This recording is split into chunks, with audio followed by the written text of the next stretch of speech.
Welcome, everybody. Great to see all of you. I guarantee you've come to the right place for the next 4.5 hours. This is Friday Night Huddle.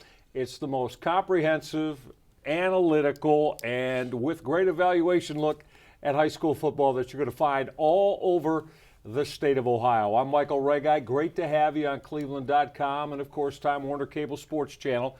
Got you till 11 o'clock tonight, 4.5 hours. I'm sure you'll find your favorite high school program and maybe get a little greater in-depth feel for how things will roll with them. This is week 8 tonight. Next 2 Friday nights, playoff implications, conference championships on the line. And who better to talk about it than my 2 analytical wizards tonight, both of them from cleveland.com, Chris Fedor, Dan Labbe. Gentlemen, great to see you guys. I feel the excitement, electricity in the air. I hope you guys do. It's week 8, like you said. It's almost the playoffs. I mean, it kind of is the playoffs for a lot of teams right now. They kind of start this week, so yeah, a lot of excitement. This is the time of year where you go to whatever website it is and you're taking a look and you see control your own destiny, officially eliminated, or one of those kinds of terms right next to the team, and it's the first time all year that you've had that. Yeah, we're going to get, of course, live look-ins all night long. We have, I don't know, if I said from Avon Lake down to Athens and from Youngstown over to the Indiana border, I think that's about how inclusive we're going to be with coverage for you all night long. Chris, you just said something interesting too, and you know, people ask about computer playoff points, and of course we're going to lay out our cleveland.com Ohio Super 25 for you as we go through the course of the night. As we said, we're going to get live look-ins. We're going to get reports from everyone throughout the course of the evening to keep you right up to speed. You know, Chris, again, though, the computer points are something that I think sometimes maybe it's a little bit difficult to ascertain, right? So we're not going to get into a complete explanation here. But again, for teams maybe they've lost to that are ahead of them, you could still generate and garner points that way if those teams keep winning. Yeah, that's absolutely right. And one game to look at in particular, talking about that, Michael, a game that I'm really focused on, Cleveland Heights against St. Vincent St. Mary. You look at St. Vincent St. Mary, this is a team that is playing against Cleveland Heights. Cleveland Heights Division I, Region 1, so a step up in competition. Playing against a team like Cleveland Heights is very valuable for St. Vincent St. Mary, a different division. So anytime a team from Division II plays Division I, Division III plays Division II, Division IV plays Division II, big-time playoff points, those secondary points and those extra, we'll call them bonus points. I like it. Are something that teams have in their favor for sure. All right, so Cleveland Heights, St. Vincent St. Mary for Chris, as he just laid out why that's so critical. Dan, what about you tonight? Which one are you going to really be honed in on this evening? I like Aurora Copley. These are 2 teams. They're both in Region 5, so you know this could be a potential playoff matchup down the road.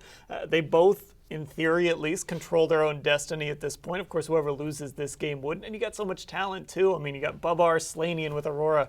You've got Weston Bridges with Copley, a couple of guys that can run the football. This is the game for me to watch. Division II, Region 5, potential playoff preview down the road. Yeah, both football teams are 6-1. So much at stake as we're going to continue to lay out for you. All right. Let's take a look at the matchups tonight. Dan just mentioned Aurora and Copley. Chris mentioned Cleveland Heights against the Irish of St. Vincent St. Mary. Rocky River and Parma. Rocky River 4-3 football team, guys. Richmond of Parma 5-2 football team, and they're thinking about playoff possibilities this year, right? Yeah, they are. Yep, so that should be one that we'll continue to look at. Ellet against Buchtel, the Akron City Series. That's at InfoCision Stadium tonight, by the way, and we'll have a report on that one. Dave DeLugas and the Shoremen of Avon Lake, they have bounced back nicely. I've seen them twice this year. They're 6-1, but playing a very good 5-2, Olmsted Falls Bulldog squad. So a big one in the Southwest Conference. Yeah, Olmsted Falls coming off the loss against Midview, so you know that they want to bounce back. They've got conference title on their mind. And you mentioned it, Michael, Avon Lake, huge bounce back year for the Shoremen, something where the program had been down for the last couple of years. Now all of a sudden, thinking big picture, thinking playoffs. Yeah, the Bees of Brecksville, Broadview Heights, 7-0, fellas. Did you think they'd be undefeated at this point this year as they welcome in Wadsworth tonight? This is big for them. They've got Wadsworth, maybe a team they'd be able to beat, but they've got Stowe looming on their schedule coming up soon. Their schedule gets real tough to finish up here for Brecksville. No doubt about that. And then down, it's on the campus of Otterbach tonight, right, in Westerville. The Wildcats of St. Ignatius coming off that huge win over Canton GlenOak against a team that they virtually see each and every year in the Crusaders of Moeller, of course, in that big school matchup that I would say everybody salivates over year after year. Yeah, no question. Moeller is one of these teams from Cincinnati, obviously. Yep. You've got Coleraine, you've got LaSalle, you've got St. Xavier, you've got Elder, and then Moeller's that one that plays against St. Ignatius, plays against Menor, plays against St. Ed's. And those teams, very, very, very good football down there in the Cincinnati area. And Moeller is a battle-tested team that is not going to be awed when they see that big paw on the side of the helmet. They are that. Just like Chris Fedor has never been awed by that big paw on the side of the helmet. That's another story, though, right? Maybe we'll tell that exactly a little bit. Right. Tell that a little I think bit they know the story by now. Sure. Maybe we'll get into that a little bit later on in the show.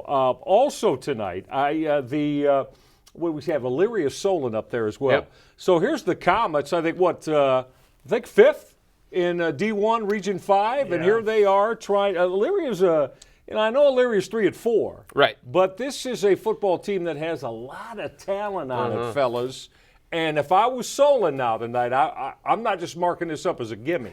Well, you look at who Elyria's lost to. If there's a good 3-4, I guess they're it, because they've lost to Avon Lake. They're 6-1. Medina is 6-1. We've kind of watched Medina over the last few weeks, how good of a football team they are. And then Shaker Heights and Euclid, both 5-2 football teams. So if there is such a thing as a good 3-4, Elyria is it, and Solon can't overlook that team. Touche, Dan. The Pioneers are it, no question about it. Fellas, what do you say we set the scene for this one as Elyria and Solon battle each other? Let's check in preview fashion with Jeff Sabo before this one that, as we said, has a lot of implications attached to it. Jeff?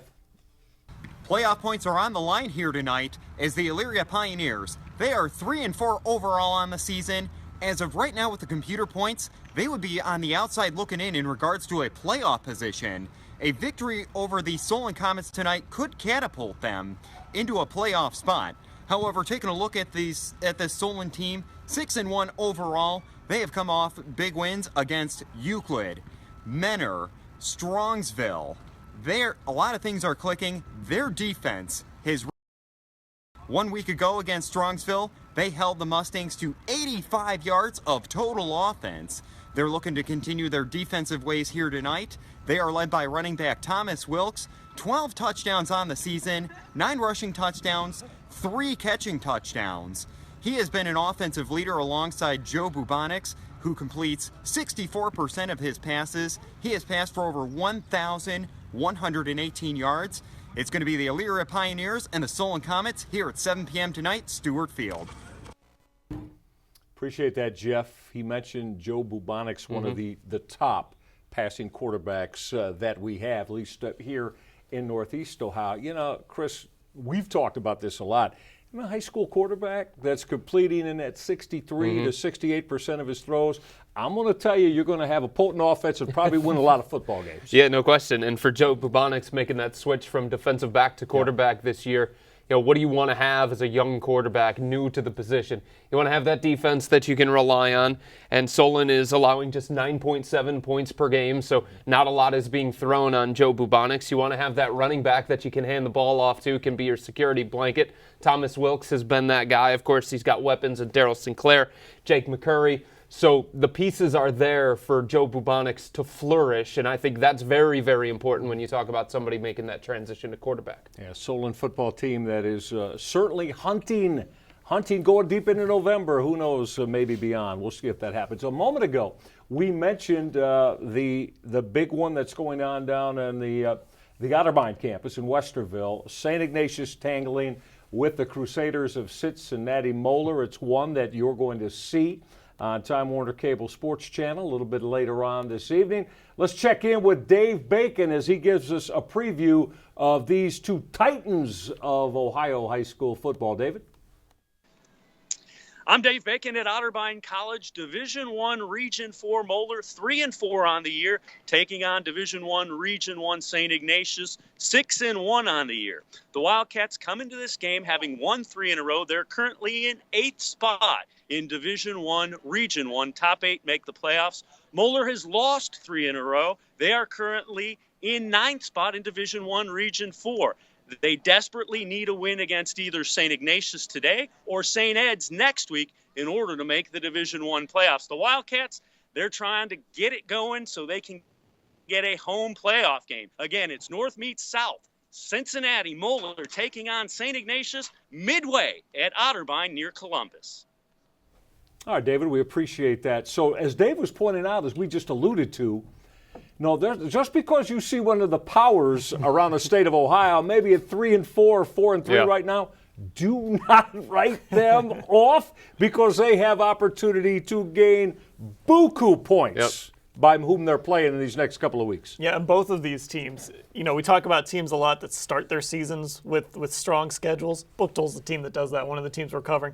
These teams finish with strong schedules. I mean, St. Ignatius, they're sitting at 8th, kind of controlling where they can go, but it wouldn't be that shocking if they lost 3 in a row to end the season, and they wouldn't be terrible losses, but you know they're kind of on the precipice here in the playoff picture. And Moeller in a stretch, a 5-game stretch against St. Xavier, LaSalle, Elder, St. Ignatius, and St. Ed's. Who's next scheduling week. that? That's for Moeller. So again, battle tested, and that's why we always say, not every 4-3 is your typical 4-3. That's not right. every 6-1 is actually 6-1. Sometimes you have to dig into the how and the why. And for Moeller, their losses against Wayne, last year's runner-up in Division I Region 1, lost to St. Ed's in the title game, lost to Xavier, lost to LaSalle, lost to Elder.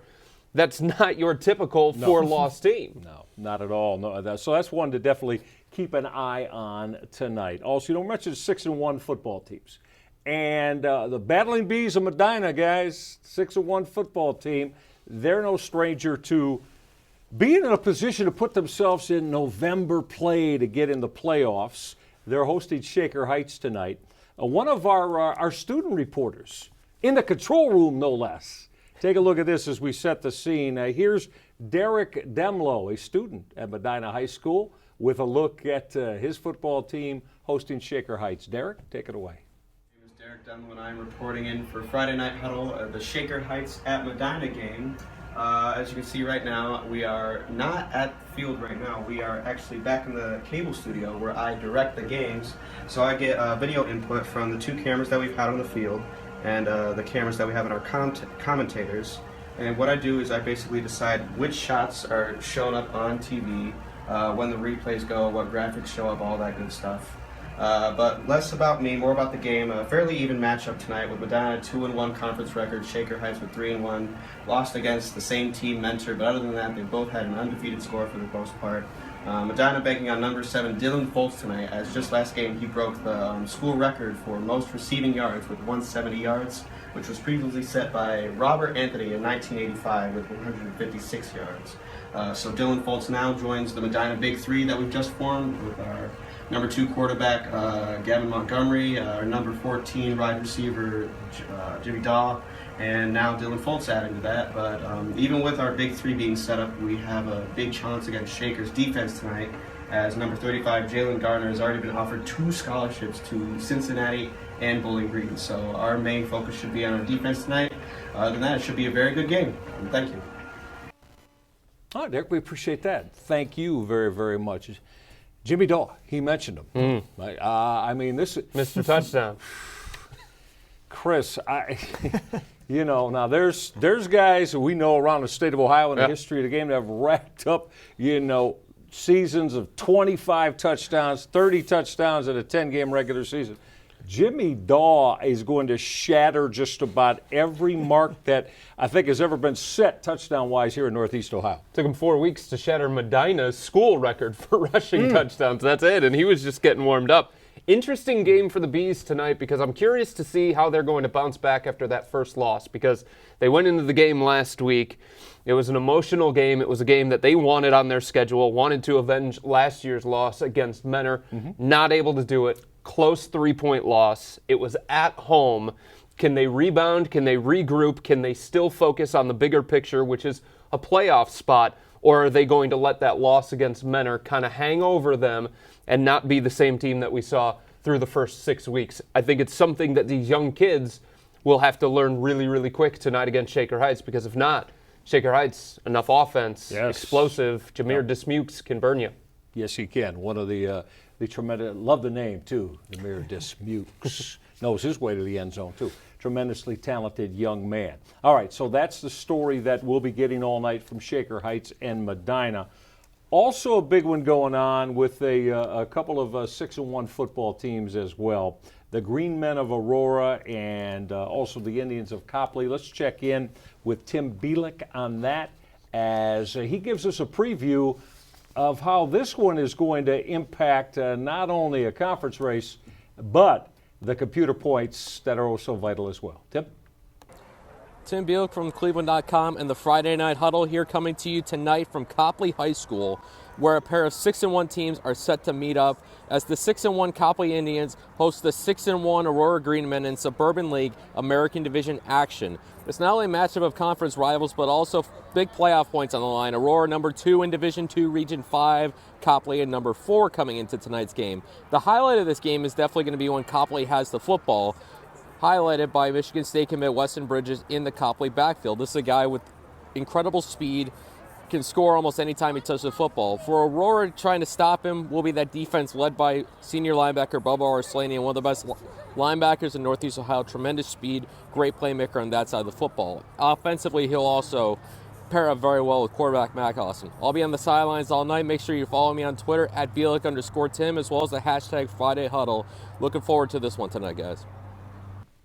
Thank you, Tim. We are too. There's no doubt that he mentioned a lot of young men that guys are Division I talent in this football game tonight. And we've had this past week that we'll get into a little bit later on, speaking of Division I talents, a couple of young men who have given a verbal commitment. There have been many of those, of course, which can be changed in advance of when you actually got to take the pen out and that first Wednesday in February. So we'll see if there's some NCAA changes in that. But as we know, each and every year around Northeast Ohio, the central part of the state, wherever it is, Ohio, truly one of the finest and fertile recruiting grounds for college programs, and not just around the Midwest anymore. College programs come into Ohio from hither and yon, far and wide now, trying to get the talent in here. Yeah, and Weston Bridges is one of those guys going to Michigan State. He's over 1,000 yards rushing already this season, and I've seen this kid play a number of times, and he looks every bit the part of a Big Ten running back. He's fast. He's got good size. He does everything you want him to do, and this is a Copley team. Austin Brenner at quarterback. They lost last year to Hudson in the playoffs. They want to get somewhere in the postseason this year. That was disappointing for them to lose a home game in the playoffs to a team like Hudson. And Region 5 is so difficult. This is going to be a really interesting game. And speaking of Copley, this year, Copley 2 seconds away from being undefeated. Right. Lost to Uniontown Lake, the only loss on that schedule. So this is a formidable 6-1 Copley team that lost to Aurora last year by just 7 points. Going to be one to look at and keep close tabs on, and we'll do that, of course, here tonight with Tim Bielik. Let's stay around the city of Akron. We mentioned the Akron City Series. Infocision Stadium, the home, and I bet you Terry Bowden and his staff are keeping a watchful eye on this one tonight as the Akron City Series rivalry gets going here in just a little bit between Ellet and Buchtel. And let's check in with Ryan Isley, who has a preview of that right on that field turf at Infocision Stadium at the University of Akron. Ryan, go ahead. It's all yours. Good evening from the University of Akron's Infocision Stadium. I'm Ryan Isley for cleveland.com and Friday Night Huddle. Tonight, the Ellet Orangemen and Buchtel Griffins do battle in an Akron City Series matchup. The Griffins enter the game 3-0 in the city, 3-4 overall, and trying to make the City Series championship game for the second straight season. The Orangemen, however, are trying to make the state playoffs, becoming the first team since 2013 to do so out of the city when they made the playoffs last. Ellet enters ranked 8th in the Division II Region 5 rankings, with each of the top 8 teams making the playoffs. I will have highlights of the game, plus analysis from the sidelines as Ellet and Buchtel do battle here in Akron. Stay tuned to cleveland.com and Friday Night Huddle for more. All right, we appreciate that. And yes, one to look at to be sure. We'll keep an eye on that Akron City Series rivalry between Ellet and Buchtel. All right, let's continue to move on. And speaking of a program in Akron, guys, as we know, the Irish of Akron St. Vincent St. Mary, most people say, well, that's the prestigious and iconic basketball program. It is. But as we know, the football fortunes have not been too shabby. They've been kind to the Akron St. Vincent St. Mary football program. Cleveland Hts tonight, the Heights Tigers at 5-2. But enough of me laying out the seed for you. Let us check in with Matt Gould, as Matt will give us a preview of Cleveland Heights' trip in to see the Irish of Akron St. Vincent St. Mary. Matt, it's all yours. Coming from Akron for Cleveland.com and Friday Night Huddle, this is Matt Gould. We're St. Vincent St. Mary with a 4-3 record, place host to 5-2 Cleveland Heights. Just overheard one of the Cleveland Heights coaches telling his guys this is going to be a track meet tonight. I expect it to possibly be that.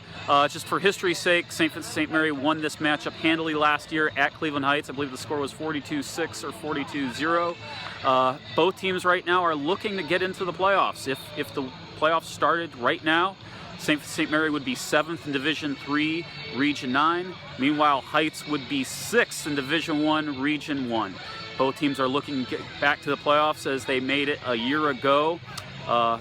However, looking at these two teams, probably the biggest change, Cleveland Heights. They welcomed back Tyreek Smith, their defensive end extraordinaire last week.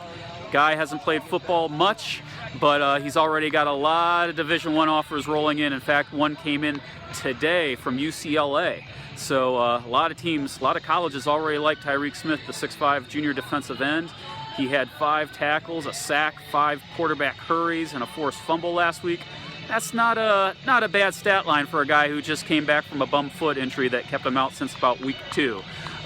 Looking at both teams, speaking of defensive ends on the other side, St. Vincent St. Mary sports senior Justin Sampson, who's been a load for them all season long.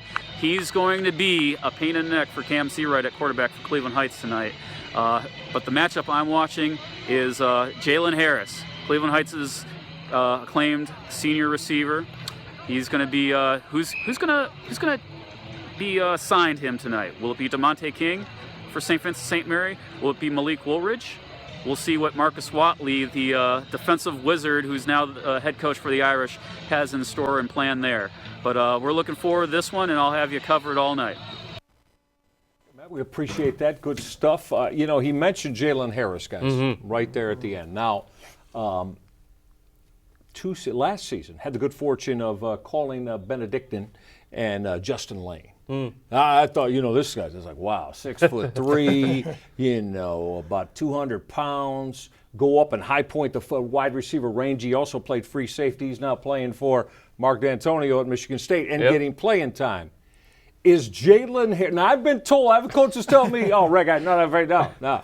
All due respect, Jalen Harris is going to be one of the finest college football receivers we've ever seen, regardless of whether he comes from Cleveland and Northeast Ohio or not. How do you guys feel about his skills and capabilities? There's 5 things you need to know about Jalen Harris. Alabama, Ohio State, Michigan State, Tennessee, Penn State. That's his top That'll 5. Work. Those are the 5 things you need to know about Jalen Harris and how good he is. I mean, when it's talking about high school football, there aren't too many cornerbacks that can match up with 6'4", 6'5" on the Matt outside. was telling us how right? I don't know. What's the plan for that? 6'4", 6'5", he catches everything. He can move after the catch. He's physical, but he's fast as well. Maybe throw 2 guys at him, 3 guys at him, whatever it takes. that's something that St. Vincent St. Mary is going to have to figure out tonight, because it's going to be one of the biggest keys in this one, because the Tigers, very explosive offensively with those weapons, and it's not just him. You've got Reggie Harris, last year's starting quarterback. You've got Sir Summers. You've got Jared Wilson. So different playmakers for Cleveland Heights. And St. Vincent St. Mary, an offense that has struggled all season long. They haven't, even in their wins recently against Winton Woods and Steubenville, they haven't been explosive offensively, averaging about 10 points per game since their Week 1 offensive outburst. So making this a defensive battle is going to favor St. Vincent St. Mary, but doing that against Cleveland Heights and all those weapons, it's a tough task. You know the guy I'd like to be if I had any eligibility left? Cam Seawright, the quarterback at Cleveland Heights. He's putting up the types of numbers he should be I know putting he up. is, but look at how he's able to disperse the football, as Chris was just laying out. I mean, listen, it's like he's got sweet tasting candy wherever he goes, right? And he'd love to be him. I mean, when he's looking at the list of places where he's going to go after West Geauga, I mean, you see a guy like Jalen Harris, you're like, sure, I'll go to Cleveland Heights and throw the ball to him, and Sir Summers, sure, no problem.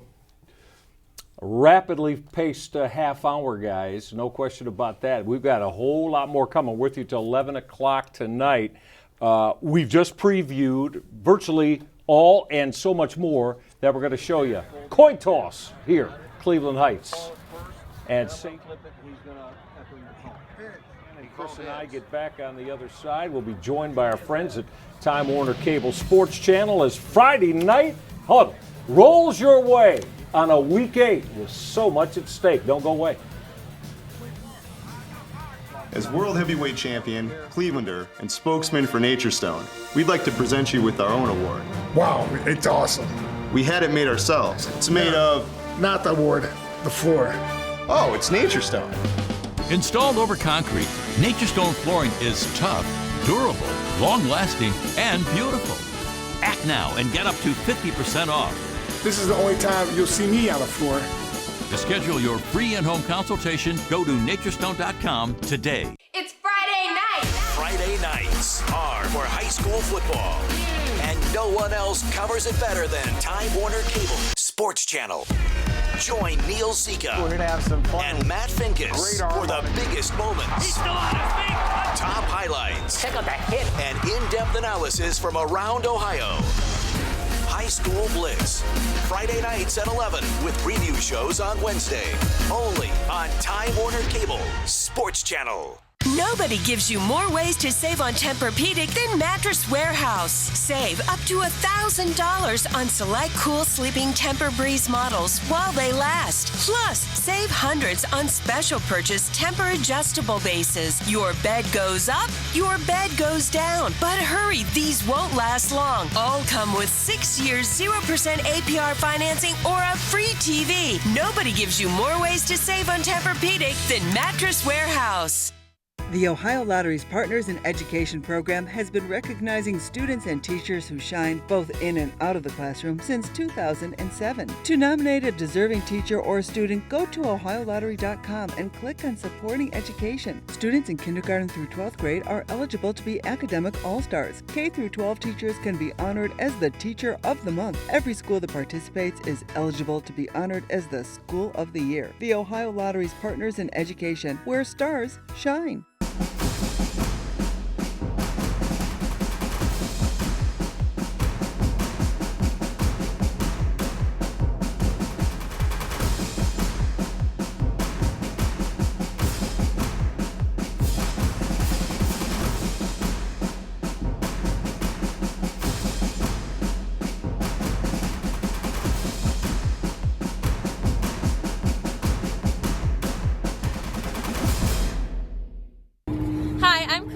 And I'll be sending in videos from the Independence vs. Richmond game tonight. The band's on their way there, and hopefully we'll get there before kickoff again. Thank you, Krista. We appreciate that. Last week it was a little touch and go, a little bit iffy whether or not Krista was able to make kickoff. I guess but she regrouped nicely. We're pulling for you, Independence band. We're pulling for you. That's right. Get off that bus and check out your man in the background dabbing. My man was dabbing. That was what was going on last week. He dabbed so much he rolled right off of his seat. Yeah, he did. Well, he's got a little bit of work to do on his dab. But I admire the spirit, though. The spirit on a Friday night is good. Great to see all of you. Delighted to have you here. Friday Night Huddle. I'm Michael Regai, joined by my two colleagues. You know them from cleveland.com. You see them in videos. You read their pieces and work. Dan Labbe and Chris Fedor. Dan covers the Cleveland Browns. Chris Fedor covers the Cleveland Cavaliers. And they've taken time out of their busy schedules to make sure they have you with everything you need to know analytically from another big night of high school football. Fellas, we're going to have some fun. We've rolled through our previews. And by the way, greetings to all of you joining us on Time Warner Cable Sports Channel. Great to have you here as we get set, as we were saying, to start the show tonight. Huge Week 8, playoff implications with computer points. We're going to get into our cleveland.com Ohio Super 25 here in a moment as well. Guys, I want to just, before we get into that though, as we did at the top of the show, both Chris and Dan are going to have their eyes on games that they think are of major importance tonight. Dan, again, give us yours real quick, one that you're going to be watching very closely. Aurora Copley. I said it at the top of the show, the playoff preview. Weston Bridges, Bubba Arslanian, the two-way player. Mac Austin, very good for Aurora, too. And that Region 5, everybody talks about Region 1, how tough it is, and rightfully so. Region 5 is the equivalent. If you look at some of those teams as far as Division 2 goes, you have Copley, you have Aurora, you've got Brecksville. I mean, you slip up one time, you might find yourself in trouble this late in the season. Yeah. Chris, how about you? Cleveland Heights, St. Vincent St. Mary, guys. That one catches my attention. Cleveland Heights, number 7 in Division 1, Region 1 right now, so they're in the playoff picture in that loaded Division 1, Region 1. And for St. Vincent St. Mary, this was a team that was struggling, had no offense to speak of whatsoever. Then all of a sudden, they get this surprise win against Steubenville, going on the road against the Big Red and winning on the road. It's not easy to win in Steubenville. It didn't happen last October 11th, 2014. That was before St. Vincent St. Mary did it with defense, 15-7 win. They followed that up with an overtime win against Winton Woods last week. So which St. Vincent St. Mary team are we going to see tonight against Cleveland Heights? The one that got blown out by Hoban, that had no offense to speak of, or the one that was able to go on the road and do something that very few teams can do, beat Steubenville? Yes, no doubt about that. So a very intriguing matchup as Chris and Dan lay out in both the games that they're going to be keeping an eye on. I think you've seen in our previews tonight, we love student involvement here on Friday Night Huddle. Now, sometimes you got to make sure you get on the bus to get to the football game. That seems to be something that has been taken good care of tonight. All right, let's check in with one that we're going to be keeping very close tabs on is Canton McKinley, a tradition-rich, proud football program that sits near the top 10 right now around the state of Ohio in our Super 25.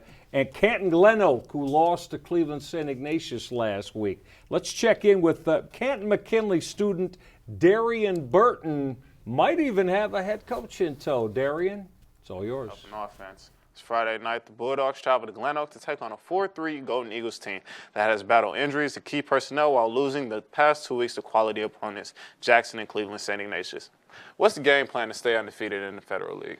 Well, GlenOak is a very physical football team. They like to run the football, and that's something that our defense, they have to we have to contain their run game. They're big and physical up front, and they just want to run it down your throat. So they do a good job with formations. Our defense has to adjust to those. Defensively, they will give us handful of different looks up front, but they'll blitz a lot and try to create pressure. So, it's things that we work on those things every single week, but GlenOak does a good job just with their mentality that they bring to the table. Mm-hmm. I'm going to keep an eye on Darian Burton. Very thorough job. Did not seem fazed at all by having Dan Reardon next to him. Right now, right? Coach Reardon will be a little bit intimidating once in a while with his resume of success. Even more intimidating is looking at that Canton McKinley resume this year. Oh, yeah. Guys, are you kidding me? Yeah. Wins against Hudson, the only team so far this year to beat Hudson, the only team so far this year to beat Jackson, and they also have a win against Uniontown Lake. Find me a team around this area that's got a better resume than Canton McKinley right now. Don't think I can. Don't think I can. 36 points, that defense. Coach Reardon was talking about it. The defense, 36 points in the last 3 weeks. That's all they've given up. And they've been displaced from their Fawcett Stadium home as well this year. But it hasn't fazed them at all. Not a daunting task for the Bulldogs of Canton McKinley. So, yeah, we talk, guys, about so many tradition-rich programs, and we mentioned it with Cincinnati Moeller not making the playoffs. Now, I mean, that's Cleveland St. Ignatius not making the playoffs last year. Canton McKinley has had a couple of seasons, 4-6, 5-5, but it seems like all of those very, very familiar names that we're so used to come the month of November, as they stalk state championships, they're alive and well and going to use these final 3 weeks too. Chris, you improve their resumes. Yeah, exactly. That's what you're trying to do. And let's talk about GlenOak in regards to that. How big of a game this is for them, because they've lost 2 in a row. And this is their last Division I opponent. They've slipped down to 10th in their region. So this is an enormous game for GlenOak. As far as must-wins go, this is one of them. If GlenOak loses this week, that might be about it for their playoff hopes. Yeah, it would make them 4-4. And even though, the programs they've lost to with, still grabbing computer points from it, I agree with you, Dan. It's one that they probably want to put in the win column. Every week we here at Friday Night Huddle with Cleveland.com produce a list of what we believe are the top 25 football teams, regardless of division, all over the state of Ohio. It is Week 8. Dave Bacon's going to be calling St. Ignatius and Cincinnati Moeller tonight, and we call on David to give us a preview of the Cleveland.com Ohio Super 25. Dave? Time to take a look at how the Super 25 shapes up. Plenty of movement all over our Super 25 from a week ago. The Jackson Polar Bears dropped 5 spots to number 23 after their 19-14 loss to Canton McKinley. Jackson faces Canton Central Catholic tonight. The unbeaten Chardon Hilltoppers cracked the Super 25 at number 25. After beating Mayfield a week ago, Chardon gets Riverside. Lebanon, 6-1 this season from the GWAC, moves up a spot to 24 after beating Centerville by 2 touchdowns. They get Miamisburg this week. Upper Arlington drops 12 spots to number 22 after their 17-point loss to Hilliard-Davidson a week ago. The Golden Bears will try to rebound against Marysville. Hilliard-Bradley back in the Super 25 after a week absence at number 21 after beating Watterson 23-6. The Jaguars will face Dublin-Jerome tonight.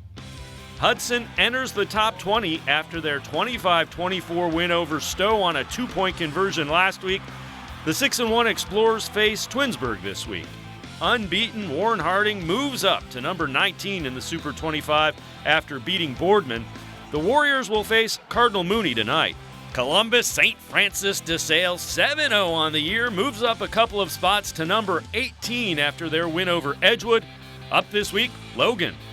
Elder, 5-2 on the year, moves up a couple of spots to 17 after their 30-28 win over Moeller last week. The Panthers playing Winton Woods tonight. St. Xavier falls 11 spots to number 16 after their 17-14 loss to LaSalle. St. X, 4-3 on the year, faces Warren Central from Indianapolis tonight. The Avon Eagles, unbeaten on the year, move up 3 spots to number 11 in our Super 25. Avon hung 49 points on the board in last week's win over North Ridgeville. Amherst is waiting this week. Solon, with their shutout win over Strongsville, checks in at number 15. The 6-1 Comets get Elyria this week. Trotwood Madison, also 6-1 on the year, moves up to 14 after their 49-6 win over Fairborn a week ago. The Rams play Stebbins tonight. Stowe falls 9 spots to number 13 after their loss to Hudson a week ago. The Bulldogs will look to rebound against Cuyahoga Falls tonight. Canton McKinley continues to climb. They move up 9 spots after beating Massillon Jackson by 5 a week ago. The Bulldogs face GlenOak this week. Time for the top 10 in our Super 25. 6-1 St. Ignatius moves up 3 spots to number 9 after beating GlenOak a week ago. The Wildcats will face Moeller in Columbus tonight.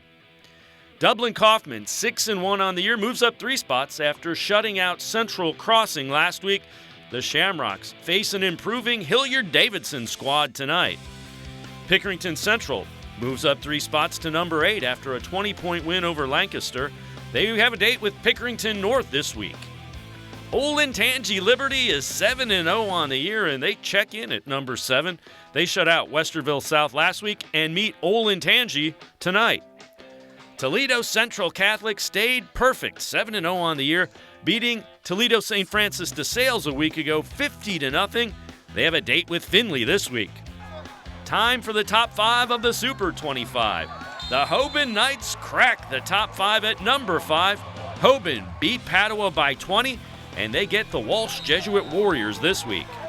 The LaSalle Lancers improved to 5-2 on the year, and they move up a couple of spots to number 4 after beating St. Xavier by a field goal last week.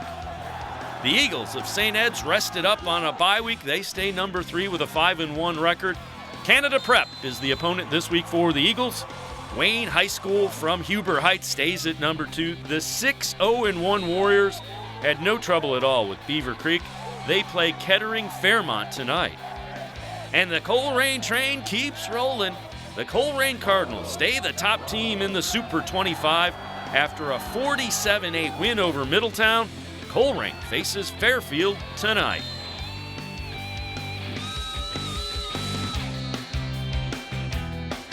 Thank you very much. That certainly represents some tremendous football programs around the state of Ohio. You know, guys, the top 5. I don't know, with St. Ed, Cincy LaSalle, St. Ignatius moving to the top 10 last week. Do you expect to see much shakeup in these last 3 weeks? I mean, a shakeup, I don't know if I can envision too many losses or any losses at all from those that are in that top 5, maybe even top 10. And you start to look at, if they do lose, how much is it going to penalize them? Yeah. So a team like St. Edward, what if they lose to St. Ignatius in Week 10? Are you going to penalize them that much for losing to that kind of football team? Right. I think these teams, I'm glad to see Hoban up into the top 5. That's certainly well-deserved for them. So I don't know if there's going to be too much more shakeup in that group. Yeah, I think we've gotten to the time of year, guys, where you start to give a team the benefit of the doubt for playing tough teams down the stretch. As Dan mentioned, St. Ed's is going to play St. Ignatius. You're going to have the Cincinnati teams playing against each other. So you're not going to penalize them too much for the level of competition. And in order to leapfrog a team like St. Ignatius, St. Ed's, Hoban, teams that have a proven resume at this point in the season, it's going to take a signature win or a couple of signature wins to displace some of those teams. Yeah, no question about it. We were talking a little bit about, Northeast Ohio, the whole state of Ohio, being such a tremendously fertile recruiting ground.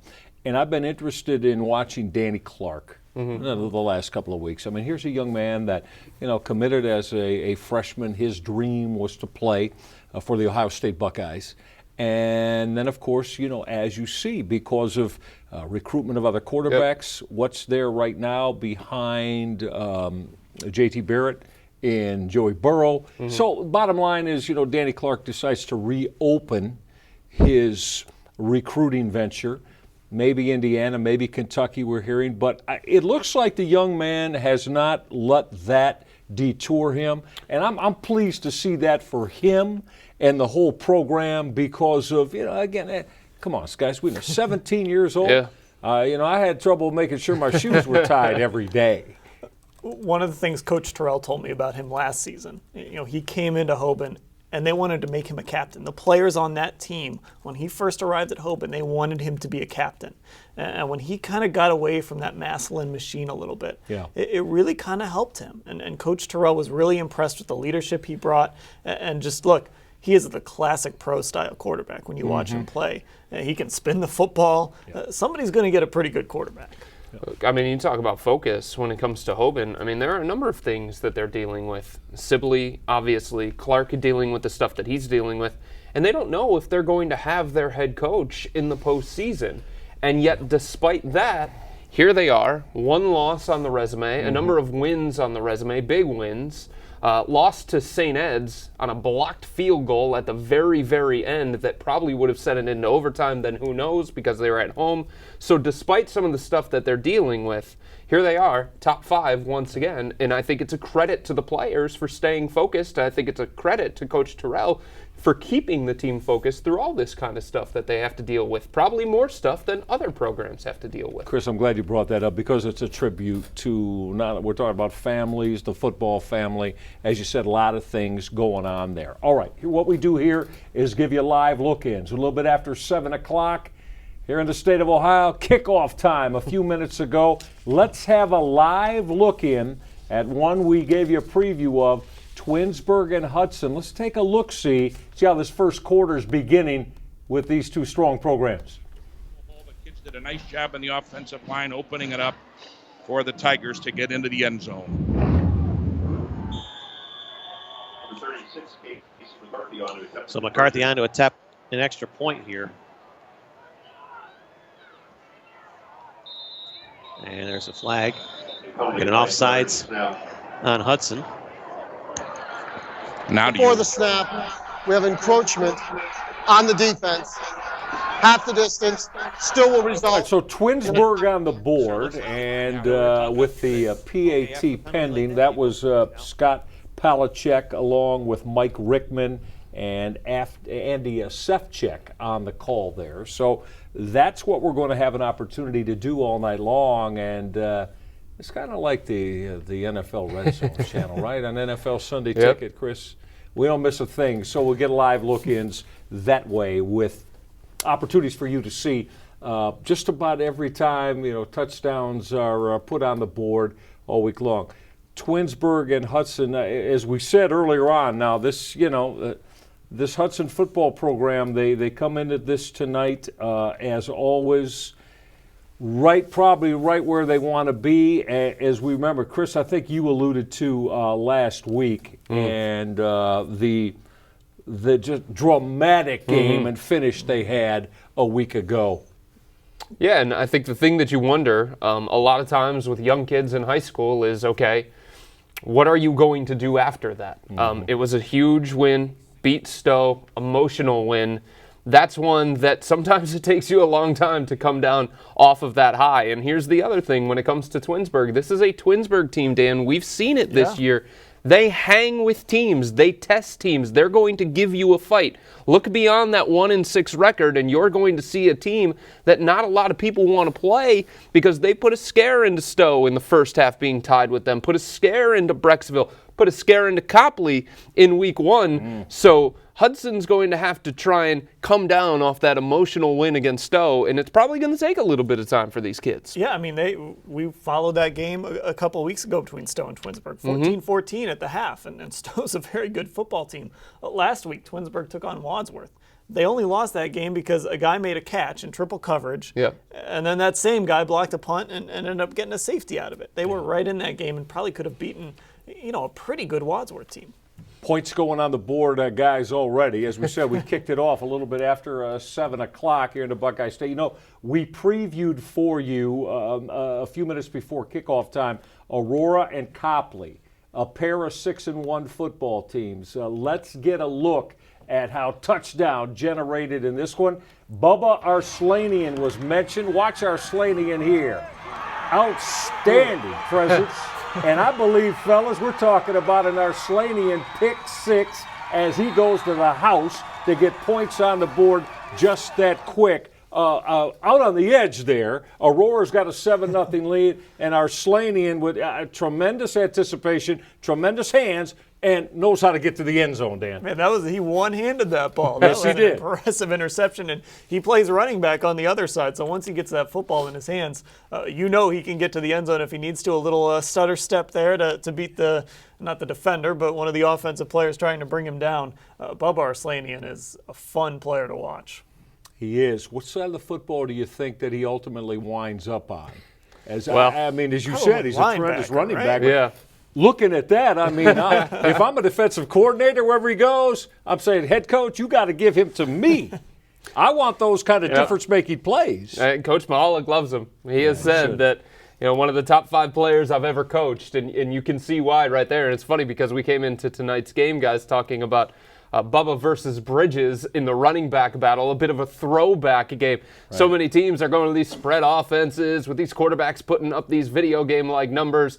This one's going to be a throwback with defense, running the ball in the trenches. But Bubba is showing that he's got some value on the defensive side of the ball, so it's not just going to be him running the ball against Bridges running the ball. Bubba's going to try and stop Bridges from running the ball. Yeah, well, we'll wonder if we see a little bit more of the Bridges v. Arslanian later on this evening. All right, let's go check in as we go over to Brecksville Broadview Heights High School. We mentioned it's a 7-0 football team as we welcome Bryant Kaiser to Friday Night Huddle. Hey, Bryant, how you doing tonight? And how's that one started that you're watching Wadsworth and the Bees of Brecksville Broadview Heights? Well, the Bees have got on the board quickly. 2 touchdown passes from Luke Strader to Sam Wigglesley, and he had a 22-yarder and a 52-yarder. And the Bees are looking forward to take on Stowe next week.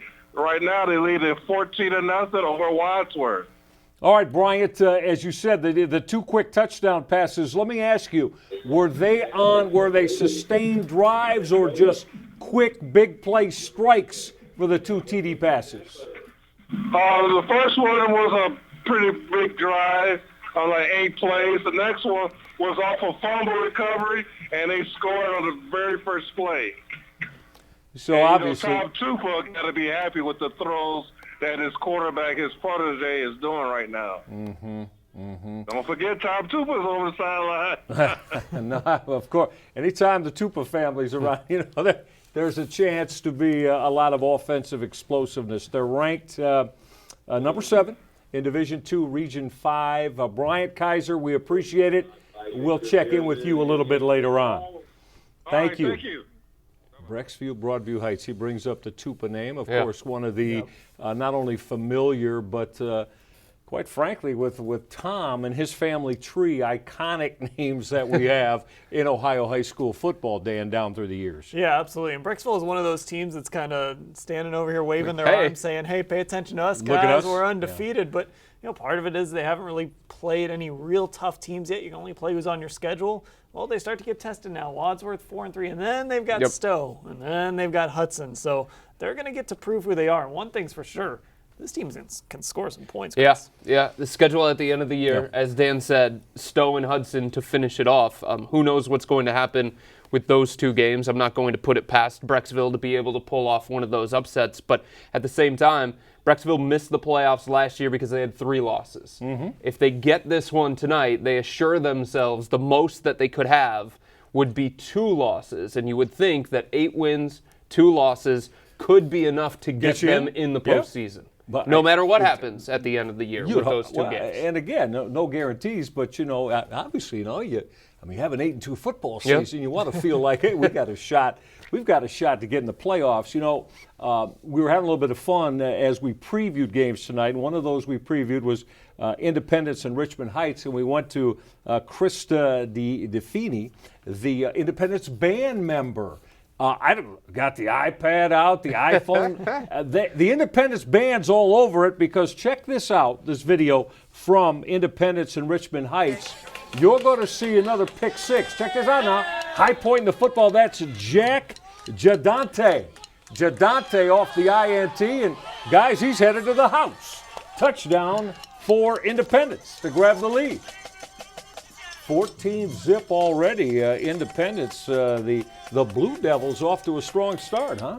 Big year for the Blue Devils, too. A lot of reasons for the band to be dabbing. There's no question about that one. I mean, they're on the outside of the playoff picture, but it's been a big step in the right direction for this program.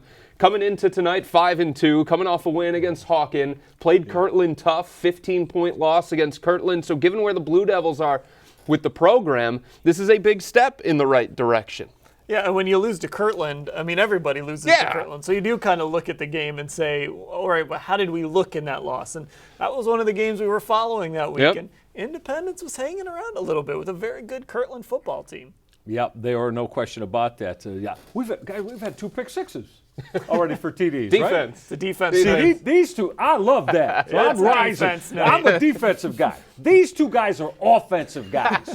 So they're not feeling, I'm loving pick sixes. You guys, Bubbar Slaney and Jack Gigante, way to go. Well, we can all get Big along thumbs up. because defenders are scoring tonight. So we're getting the best of both worlds. That's right. Got to go back to September with the bright sunshine, no elements, no wind. That's my kind of weather. It's video perfect game night like tonight. numbers. It's about 58 A little degrees. chilly. A little chilly. Oh, come on. Of course he'd say it's a little bit chilly. It's beautiful football weather, no doubt about it. You know, we previewed the Irish of Akron St. Vincent St. Mary in that big one tonight against Cleveland Hts.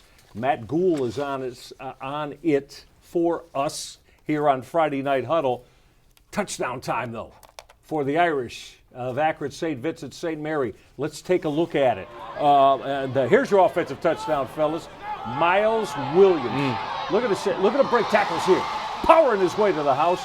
Broke 3 tackles. As they ran. I love that because they ran that. That was not out of the spread or not out of a zone read. They just lined up Chris out of the eye and gave Williams the football. He housed it from 68 yards out.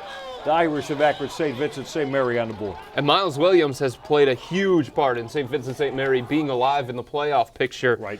Had 182 yards and a touchdown against Steubenville in Week 6. Then he followed that up, 125 yards, 2 touchdowns last week against Winton Woods.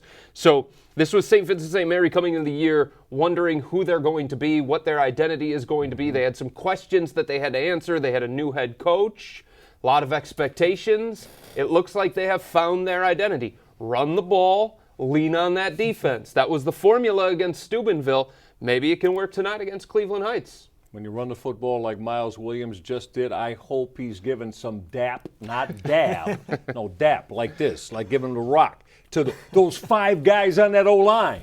Because they busted that hole for him, and he hit the second level. And Williams, we've seen a little bit of him, very powerful, built running back, thighs, lower body, able to break tackles just like we saw there. Yeah, what you like to see is when he gets through those tackles, he's got the speed to finish that run. Sometimes the guy starts breaking tackles, it slows him down, guys catch up to him. That was not the case on that run. He broke some tackles, and then he put it in another gear and just ran away. Yeah, so one we're watching tonight, Akron St. Vincent St. Mary, Miles Williams, 68-yard jaunt to the house, touchdown time, and they've got the early lead over Cleveland Hts. So you see what we do. This is how we do it. We take you hither and yon to virtually not only on our cleveland.com Ohio Super 25, but probably a total of 30, maybe upwards 30 to 40 football games all night long as we have you with us. As we said, you come to the right place. Dan Labbe, Chris Fedor, I'm Michael Regai, as you've got Friday Night Huddle, the most comprehensive opportunity for you to check in with everything going on around the state of Ohio here in high school football. So Akron St. Vincent St. Mary on top with this lead. Guys, so I would expect, we were talking about Jalen Harris at Cleveland Hts. Now this is a 5-2 football team right now, ranked number 6, Division I, Region 1. Dan, you alluded to just how very difficult it is. Playoff chances for them? It's not a given, right, guys? No. It's not a given now with 3 football games to go. Yeah, I mean, again, with that Region 1, you just can't afford to start losing games. And we've seen it with Moeller, Chris. They've started to come up those rankings a little bit. And when you lose, somebody behind you is ready to jump into one of those top 8 spots. The good news for Cleveland Hts, they've been in this spot before. They've trailed football games 30-12 in Week 6, 17-0 in Week 4, 20-0 in Week 3. Not against a St. Vincent St. Mary style defense, but they have had to come from behind to win before. Yeah, well, we'll see what Cam Seawright and Jalen Harris and all of that tremendously talented offensive group and the Tigers of Cleveland Hts has.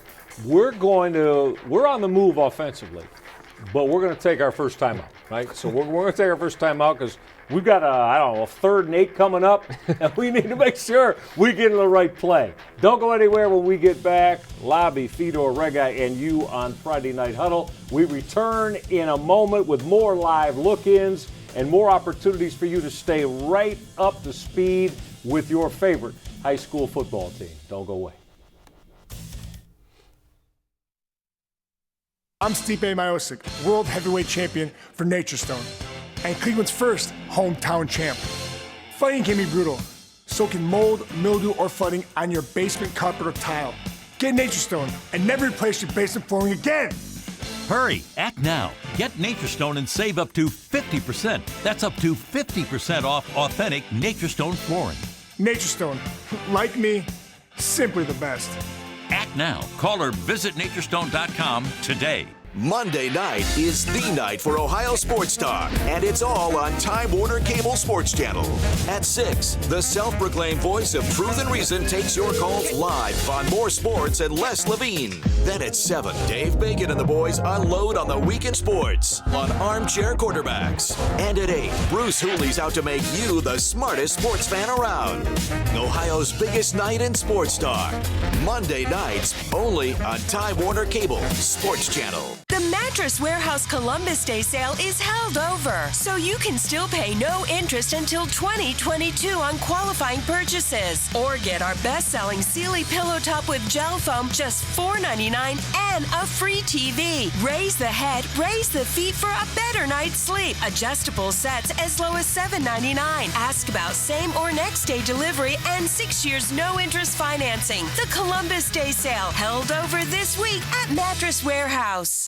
The Ohio Lottery's Partners in Education program has been recognizing students and teachers who shine both in and out of the classroom since 2007. To nominate a deserving teacher or student, go to ohiolottery.com and click on Supporting Education. Students in kindergarten through 12th grade are eligible to be academic all-stars. K through 12 teachers can be honored as the Teacher of the Month. Every school that participates is eligible to be honored as the School of the Year. The Ohio Lottery's Partners in Education, where stars shine. Tuesday nights, it's More Sports and Les Levine live at 6. Then at 7, it's an all-new 11 Warriors report. And at 8, Game Time Ohio. It all starts Tuesday night at 6. Follow us on social media at TWC Sports OH. Across town and across the region, this is where fans belong. Time Warner Cable Sports Channel.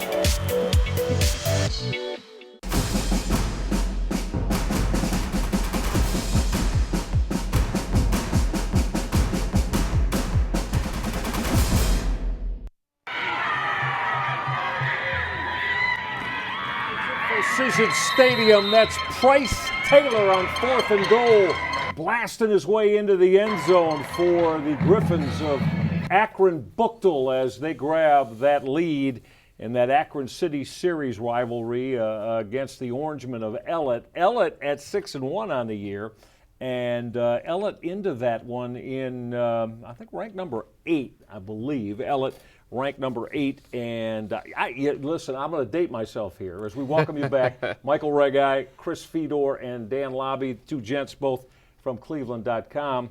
If I didn't know any better, Price Taylor, he was probably looking at old tape of his head football coach, Ricky Powers, who I believe in the late 80s was one of the finest running backs the state of Ohio has ever seen.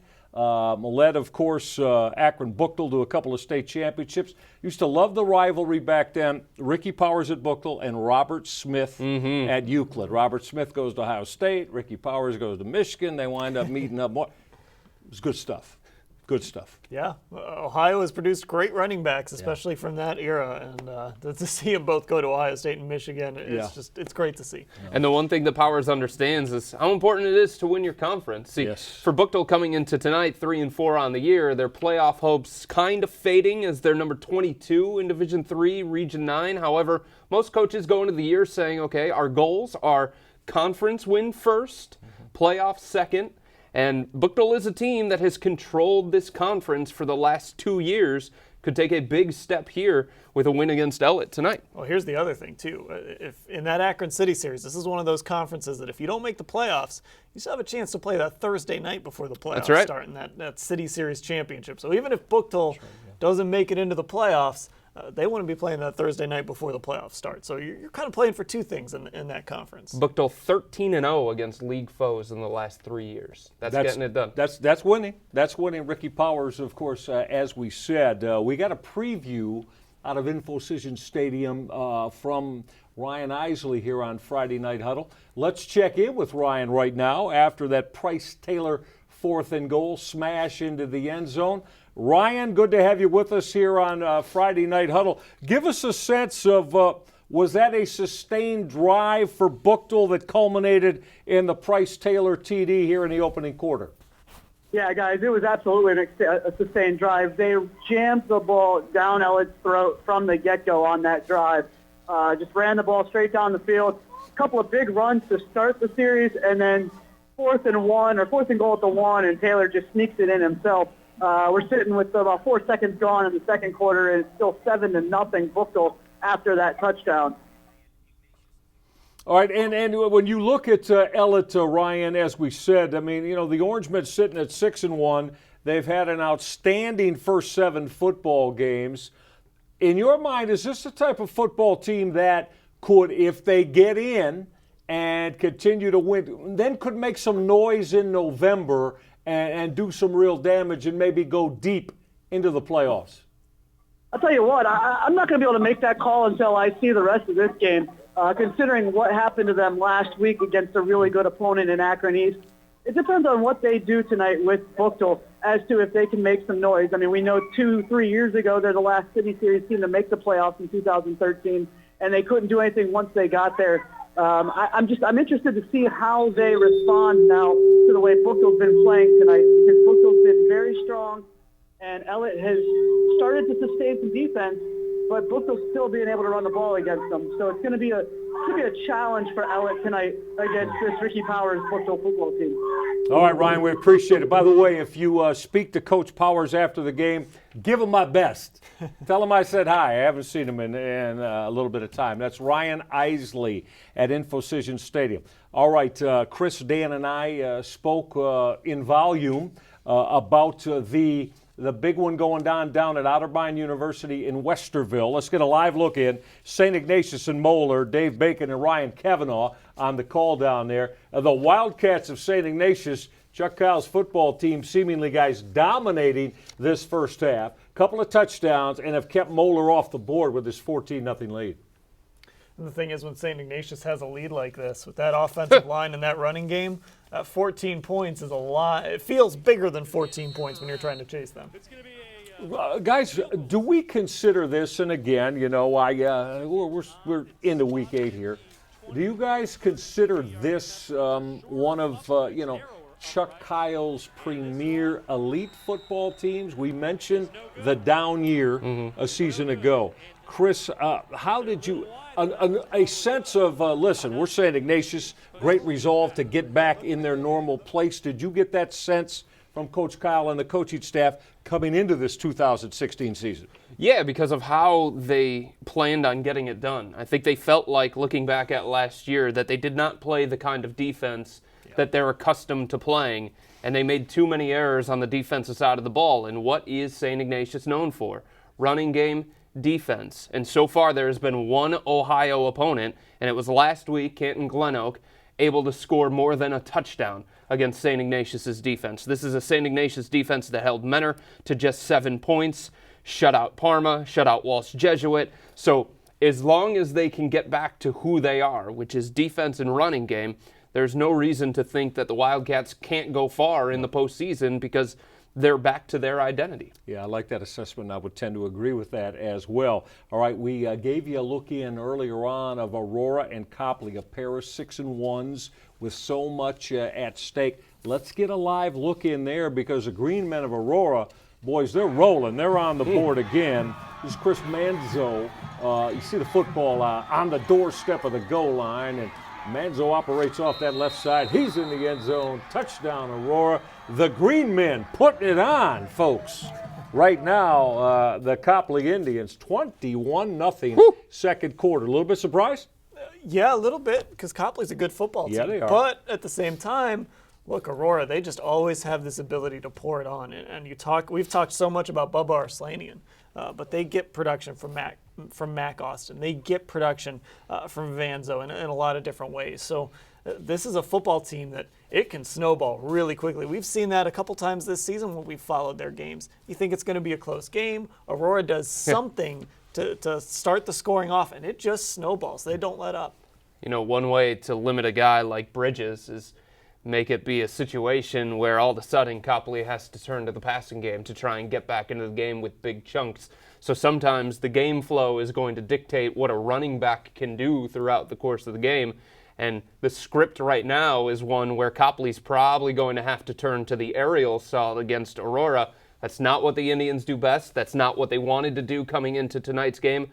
But the way that Aurora has gotten off to this quick lead might dictate that. Yeah, that Chris Vanzo touchdown from a yard out has Aurora, the Green Men, liking it through, well, they said it was 4 minutes left in the second quarter. So through the first 20 minutes of that first half, it's all Aurora, 21-0.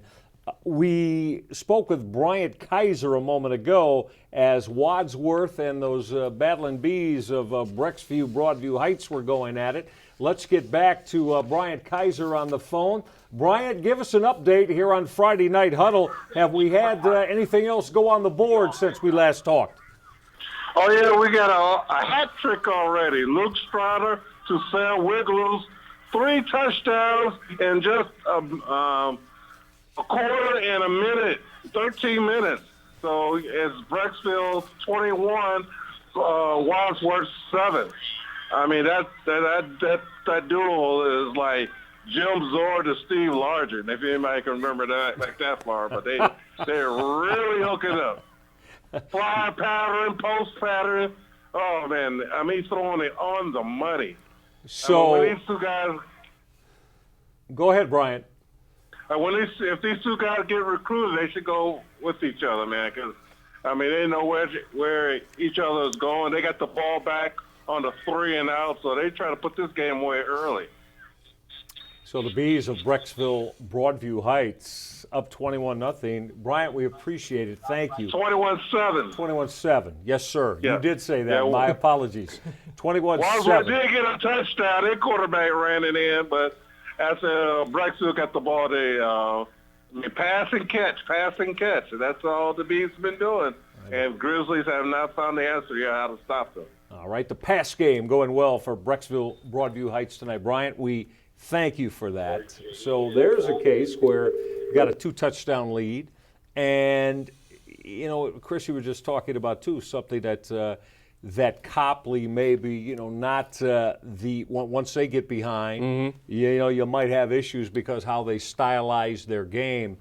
We're finding, though, that with spread offenses, 4 and 5 wide receivers, there's so many football teams now that not a big problem if they get behind a couple of TDs. Defensive coordinators' nightmares. Guys, the sophistication of the pass game at the high school level. Have you guys found it to be something that's almost been, extremely eye-opening, I'm going to say the last 5 years? Yeah, and it's made quarterback development so much more important in terms of kind of identifying kids earlier in their careers. We're talking junior high, putting in these offenses so these kids know what they're doing. As we brought up Danny Clark, yeah, for example. In 7th and 8th grade, they've been running this offense for years, and then you get up to the high school level, and when you start getting into the 3rd, 4th cornerback at the high school level, you're going to be able to pick on guys a little bit. There's not always going to be a ton of depth at the cornerback, so it's a big advantage when you can have 4 or 5 receivers and then a quarterback that can find the right guy every time. Yeah, and, credit to Brecksville, Broadview Heights because they've built that kind of program. And it seems like there's a different quarterback every single year for the Bees, but a different guy that's putting up video game-like numbers. So you lose Tupa, then you lose the other Tupa, and now you bring in Luke Sternad, and it's like you don't miss a beat because they've been in that program, they've been in that system, they've been around these players. Chemistry is something that you can't teach, and there's just a comfort level for whoever it is steps into that quarterback spot for the Bees. That's right, and as Dan said a moment ago, I believe, I don't think I'm mistaken here, I believe Luke Sternad started in the 7th grade junior high school program at Brecksville Broadview Heights.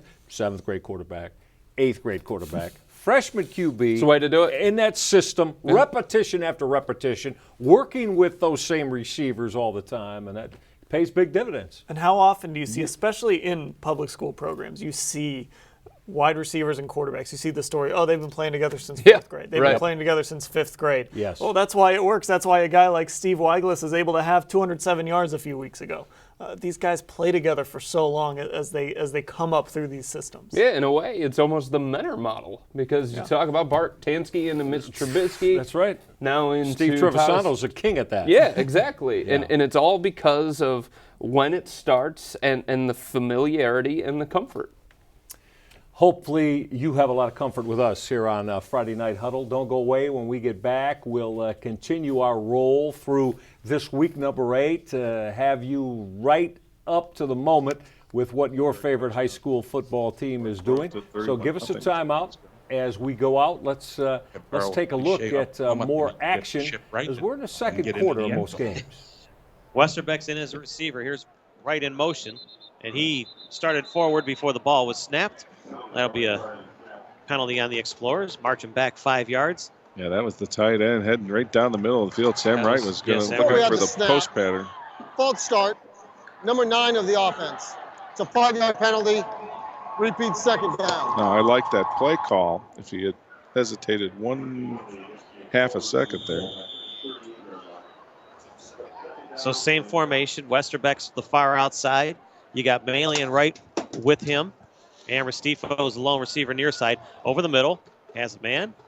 Caught. Short gain for Wright.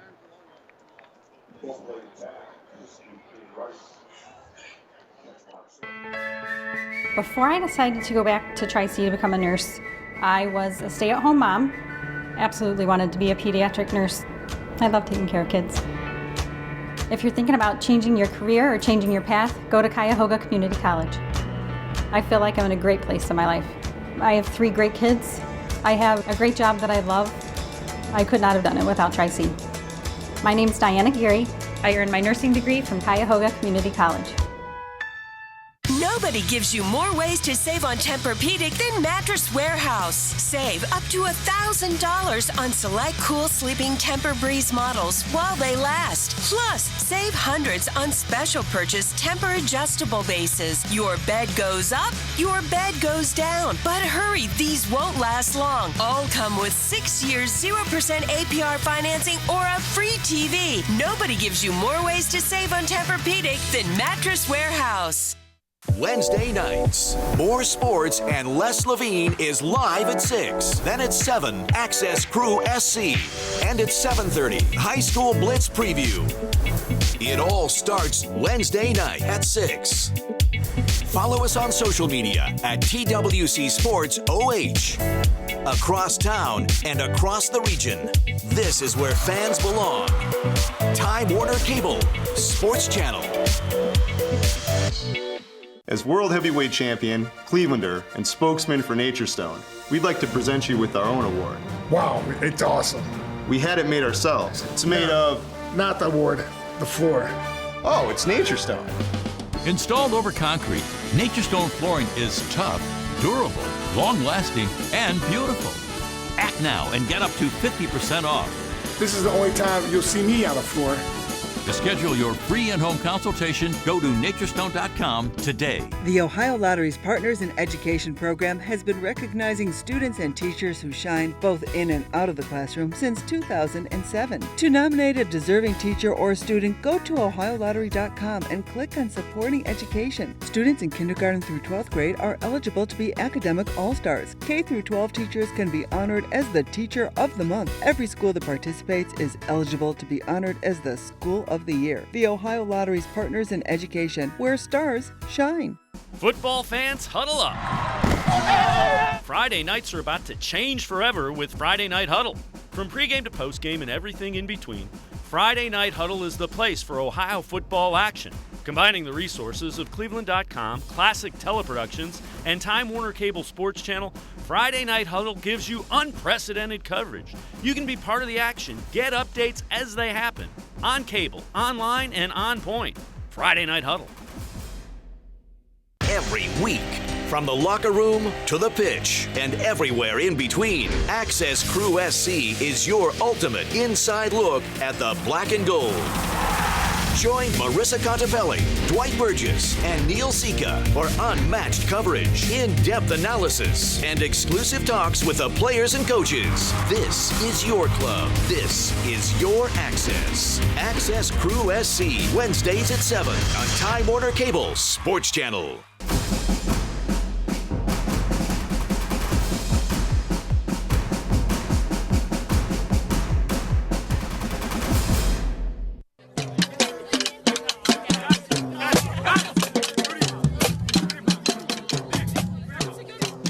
That's the Independence Blue Devils High School Band. And oh, are they in a festive mood tonight? Why not? You ready for this? Their football team is putting it on. Richmond Heights, 42-0. Oh. Independence with a second quarter lead as they have rocked and rolled their way to 6 TDs here in this first half. Welcome back to Friday Night Huddle. I'm Michael Regai. My colleagues Chris Fedor and Dan Labbe from cleveland.com. And guys, so, Independence having their way in that one. We looked a few moments ago at the touchdown from Buchtel as they grabbed a 7-0 lead at Infocision Stadium. Defense, we've seen 2 pick sixes tonight. Let's go back to Infocision Stadium as Ellet has climbed their way back into it. Safety time right here. Oh, wow. So you see the big push that Ellet got from, looked like the linebacker shooting the gap there. And coming up with that safety, they kicked a field goal prior to that. So Ellet, a 6-1 football team, the Orangemen, trying to go to 7-1 and trying to come back here on Buchtel, second quarter. 7-5. You see that score all the time, don't you? 7-5. Sure. Yeah, in football, always. And this is a big prove-it night for Ellet, no question about it, because they have not beaten a team over 500. They've only played one. It was last week against Akron East, and they were winning that game 31-14 going into the fourth quarter, and all of a sudden, you snap your finger, and they lose 38-31, and that's the kind of loss that can linger, and that can hang with you for a week or maybe even 2 weeks. So for them to get smacked in the mouth right there on the first drive of the game with Buchtel driving the ball right down their throat using the ground game, and for them to respond and put some points on the board, I think that's big time for Ellet. No doubt. What a 6-1 football team to watch the show their stuff to try to go to 7-1 should do. All right, that's the Ellet and Buchtel story. We've discussed a lot tonight Aurora and Copley, a pair of 6-1 squads, both of them thinking playoffs. Copley's case, they're just outside of our cleveland.com Ohio Super 25. Let's check in with Tim Bielik as we get a first half recap. Tim, good to have you with us. Welcome. We saw the pick six early on. How was this one started to sort itself out after the Bubba Arslanian pick six? Well, at the half, guys, it's Aurora 28, Copley 7. That Bubba pick six obviously got the game started, and Aurora's defense really has been the story. Bubba got a second pick as well. They've had rushing touchdowns from Jonathan Blue and Chris Vance, so they won a 21-0. Then Austin Brenner cut it down to 14 points with about 25 seconds left. And then he's doing kickoff. Gavin Blunt goes 90 yards for Aurora, bringing the lead back up to 21 points. So Aurora's defense has been tremendous tonight. As we said, a pair of 6-1 football teams. Tim, you talk about Aurora defensively. This has seemingly always been the hallmark and the standard of the Green Men program. What, in your mind, is it about diversity on the defensive side of the ball? They always seem to have players who are stellar at being able to not just be specialists, but be guys that are very diverse on that side of the ball. Exactly. I mean, look at how they played in the first half. Copley really hadn't gotten many big plays. Weston Bridge has been really slowed down. I don't think he's had to run more than about 8 yards in this game. They've really clogged down the middle of that field and haven't seen a lot of missed tackles. Bubba and some of those guys have been making clean tackles. They've got a couple stops, a couple turnovers. That defense has been just outstanding so far in this first half. Tim, if you go back to last year's game, Copley committed 4 turnovers in the loss, 28-21. Has that been the same kind of issue that Copley has had with the miscues? Yeah, I mean, obviously the pick six by Bubba in the first quarter got this game going the way it is. Bubba had another interception that was almost a touchdown, but it blocked the back, negated that touchdown. They ended up scoring just a few plays later. So, yeah, those turnovers have definitely put Copley kind of, on their heels trying to get back in this football game. They've been playing uphill since then, and they just really haven't been able to get anything going. Tim, do you think that Copley has the ability against this Aurora defense to be able to move the ball in the air a little bit and get back in this game, or can Aurora just kind of milk this clock out in the second half? Well, I think Copley does have one of the fastest players in the area, Weston Bridges. The problem is they've really gotten a chance to get him into the perimeter, get him into space on some of those plays. Most of his runs have kind of been up the middle. They really haven't had a chance for him to get a big play going, but he's a guy who can score anytime he touches the football. And Copley does get the football back to start the second half, so a quick drive, a quick score, and all of a sudden this could be interesting again.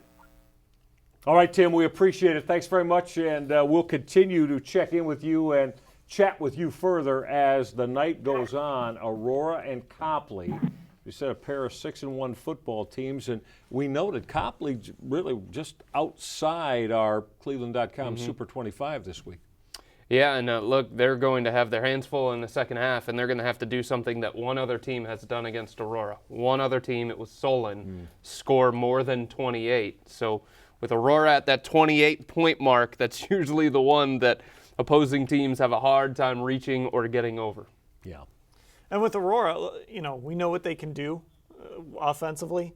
When you start allowing defensive touchdowns, special teams touchdowns, we see it all the time. Those are the things that turn what could be close games into blowouts. That was the story in last year's game, too, as I talked about there with Tim. 4 turnovers by Copley, and that was a game for Aurora. Aurora did not have the starting backfield, did not have its starting quarterback, so now all of a sudden Aurora's got all their pieces, and they've had all these pieces since that loss against Solon in week 1, and it's just a completely different team than the team that we saw lose to Solon in week 1. Sure. All right, that's a story from Aurora and Copley from the West Shore Conference, the Rocky River Pirates. Rocky River trying to go to 5-3. Let's get a live look in there, off to a quick start here tonight as they face Parma. And we're going to take a look at a Parma touchdown coming up here, as Rocky River has a 17-0 lead. So you see Parma knocking on the door. And let's watch this route here. Well, it's not throwing the football. Powering into the end zone for the Redmen of Parma. That's Mark Post, the running back. So Post gets in to cut the Rocky River lead to 17-7 now. And this Parma football team, a 5-2 squad this year. So they're looking for their 6th win of the year, and they came in number 10 this week in Division I, Region 2, so sitting just outside the top 8, of course.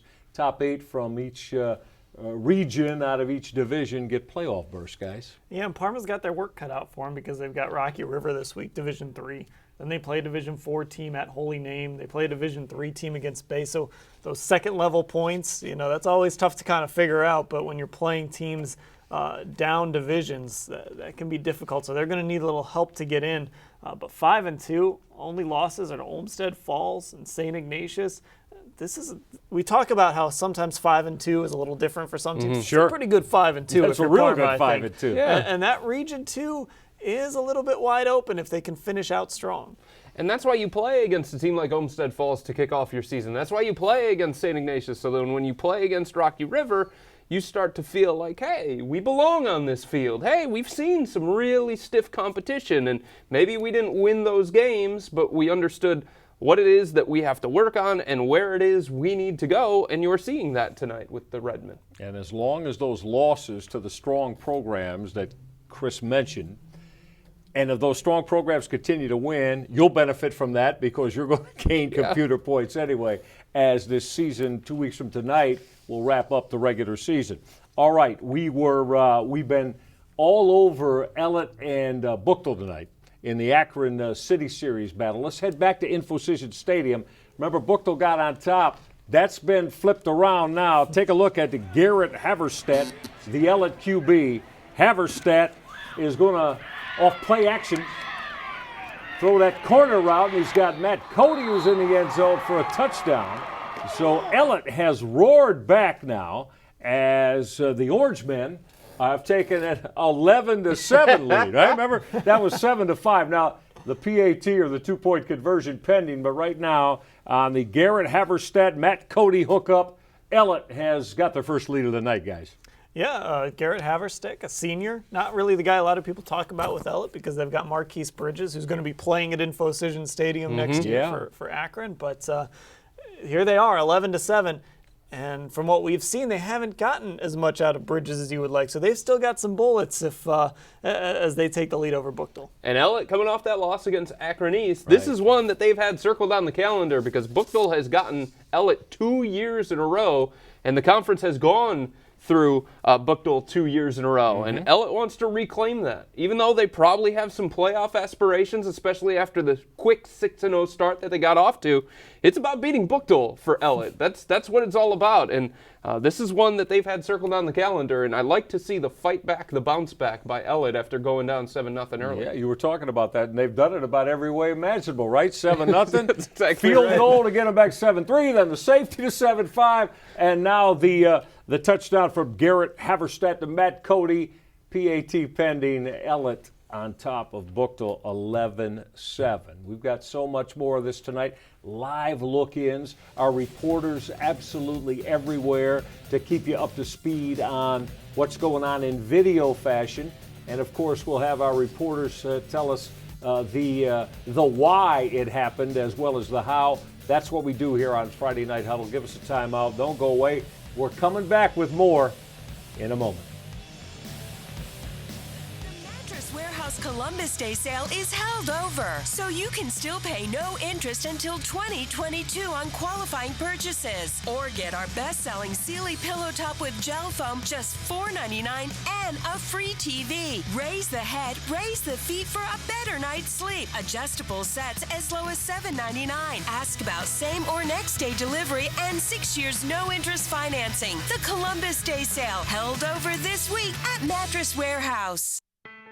The best thing Tri-C did for me was give me opportunities. The workforce program prepared me for the career I have now. I got a job in the aerospace industry where I work on CNC machines. I have 3 younger brothers. I want to teach my brothers, hard work actually pays off. Come to Tri-C. It's a great stepping stone to wherever you're trying to get to in life. My name is Chris Grooms, and I got my start at Tri-C. Saturdays, after the big game, Time Warner Cable Sports Channel is Ohio's destination for all things college football. Join Les Levine and Anthony Lima as they break down all the day's action. Listen in live on Coach Urban Meyer's news conference and take your calls on the road ahead for the Scarlet and Gray. More sports and Les Levine postgame. Saturdays after the game on Time Warner Cable Sports Channel.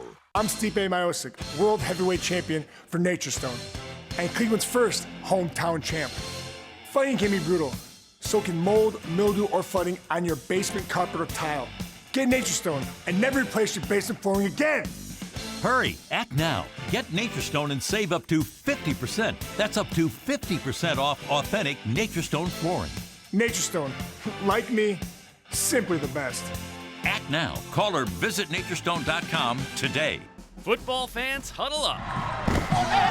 Friday nights are about to change forever with Friday Night Huddle. From pregame to postgame and everything in between, Friday Night Huddle is the place for Ohio football action. Combining the resources of cleveland.com, Classic Teleproductions, and Time Warner Cable Sports Channel, Friday Night Huddle gives you unprecedented coverage. You can be part of the action, get updates as they happen, on cable, online, and on point. Friday Night Huddle. Dominion East Ohio is proud to salute young people in our area who work toward their goals both in the classroom and on the field. We're proud to serve our community and are committed to making a difference. Each year, Dominion partners with schools throughout the region and the entire country to develop new programs aimed at strengthening math and science education in our schools from kindergarten through high school. For more information about our programs, services, and community involvement, www.dom.com. Dominion, it all starts here. The Ohio Lottery's Partners in Education program has been recognizing students and teachers who shine both in and out of the classroom since 2007. To nominate a deserving teacher or student, go to OhioLottery.com and click on Supporting Education. Students in kindergarten through 12th grade are eligible to be academic all-stars. K through 12 teachers can be honored as the Teacher of the Month. Every school that participates is eligible to be honored as the School of the Year. The Ohio Lottery's Partners in Education, where stars shine. Tuesday nights are for Ohio college football. And now, Time Warner Cable Sports Channel is teaming up with your favorite site where Ohio State fans gather, 11 Warriors. Join Marissa Cottapelli and the pros who know the team best as they preview the week ahead. 11 Warriors Report, Tuesday nights at 7, only on Time Warner Cable Sports Channel.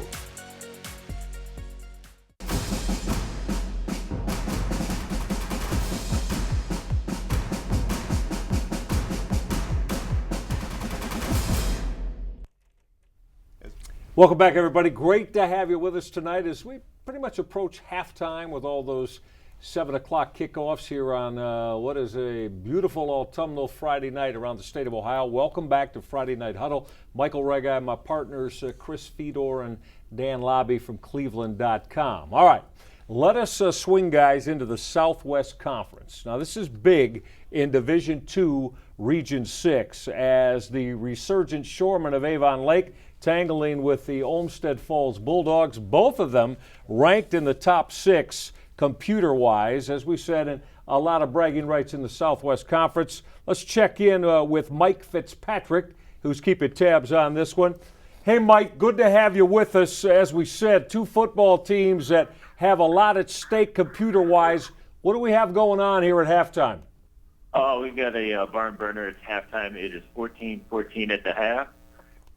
Spencer Linville, Olmsted Falls, bruising, malevolent fullback, has 100 yards rushing. He scored a 2-yard touchdown with 28 seconds left in the first half to put Olmsted Falls up 14-7. But then the Shoremen, led by their outstanding senior quarterback, Mark Pappas, went 60 yards in 3 plays and tied the game on an 11-yard touchdown pass to Carson Toy with no time remaining in the half. They booted the extra point. We're tied at 14-14. Mark Pappas has thrown for 198 yards. He's 11 for 18 with 2 touchdowns, and he's also had 2 picks. And the other thing is, Rick, he's thrown 2 touchdown passes that have been called back. So, usually Avon Lake is known for pounding the ball. They've gone to the air attack. They're like Air DeLugas now. Exactly. I was just going to ask you about that, Mike, with regard. Have you had a chance to talk to Dave DeLugas about that? I've seen Mark Pappas and that DeLugas high-octane pass game twice this year. I've been very, very impressed. Pappas looks like a young man that has great confidence and has come through the Avon Lake system and is in just tremendous control of how Coach DeLugas wants to operate that pass game. Wouldn't you agree? Oh, yeah, dude, he throws a beautiful ball. I was like, this is my first time seeing him since I saw him in a scrimmage against US, but, he is just, people are running wild, and they're just like, they've got that Matt Kostolnik. I don't know if you remember him. He played linebacker at Avon, right? Yeah. Well, they hired him as their offensive coordinator. Right. And he has just really opened things up, and I asked DeLugas, because they used to be known for these, hard-running teams. He's like, well, we're not going to take a square peg and put it into a round hole. So they've got these skill players now, so he opened it up, and it's a totally different-looking Sherman team, but they're very entertaining. And that Linville for Olmsted Falls is, like, big bruising. He's, like, 5'11", 245, like Pete Johnson with, like, long flowing hair out of the back of his helmet. He just, like, takes on – he can move, too, Yeah, Mike, wouldn't you agree with – I'm going to get your thoughts on Spencer Linville because, too, another young man I've been very impressed with. Saw him in Olmsted Falls' scrimmage this year, and as you said, he's probably 240 to 250 pounds, and just a bruising, punishing runner, tackle to tackle, and the type of young man that does not go down at first contact, does he? No, on his touchdown run, he took a punishing hit at the goal line and just bruised his way in, but he's nimble, too. His feet are, like, quick, you know what I mean? It's not like he's just, like, he's got a little shake to him, actually. Pretty interesting to watch him play. And now this conference is just like the skill level of these kids is unbelievable, really. No, it really is. The Southwest Conference this year. And Mike, thank you so much. We appreciate it. Get back with us after we get something decided, as Avon Lake and Olmsted Falls are tied at 14 here at the half. Guys, the Southwest Conference this year, right now, in Region 2, Division 6, you've got Avon and Midview 1 and 2 in the computers, Chris. Then you've got Olmsted Falls there, or excuse me, Avon Lake sitting at 5, I believe. Olmsted Falls 6, or vice versa. And Westlake, if it ended today, the Demons, Jason Hall's football program, they'd be in as well. They're ranked number 8. Southwest Conference has been a monster this year. It's a meat grinder, and man, all those teams can score a bunch of points too. Right. That's the other thing about it. You go to a Southwest Conference game, you're going to be there for 3.5 hours because those teams are lighting up those scoreboards. Well, what do they say? They say evolve or perish, and it appears that Avon Lake has evolved. They have. Their crosstown rival, Avon, like to spread it out, throw it around the yard, find these quarterbacks, groom them. Jake Sopko, last few years. Yeah. So now Avon Lake says, okay, how can we match that team? How can we match Midview with Dustin Crum? How can we match Olmsted Falls? How can we match Westlake and what they're trying to do with their dual threat quarterback? Well, we got to find somebody. And they have. Yeah. When you got a quarterback, you got a chance. He's very impressive. Mark Pappas, Dave DeLugas, as Mike Fitzpatrick laid out, has been very sensational this year in having Avon Lake at 6-1. But listen, 14-14 football game at halftime. Let's go back and check in with Bryant Kaiser again. Bryant is with us as he watches Brecksville, Broadview Heights. The Bees look to go to 8-0. Are they extending their lead, Bryant, against Wadsworth? Yes, 35-7 at the halftime, and Brecksville is on top. And how good has Luke Sterner been for the Bees? How about this stat? 21 for 25, 299 yards, and 5 touchdowns. That'll work. That'll work for a first half. Yeah, if he sees the third quarter, I mean, he's already thrown a career season out, 5 touchdowns.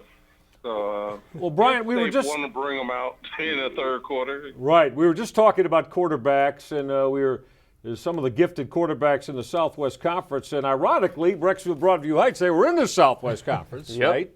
Until 2 seasons ago.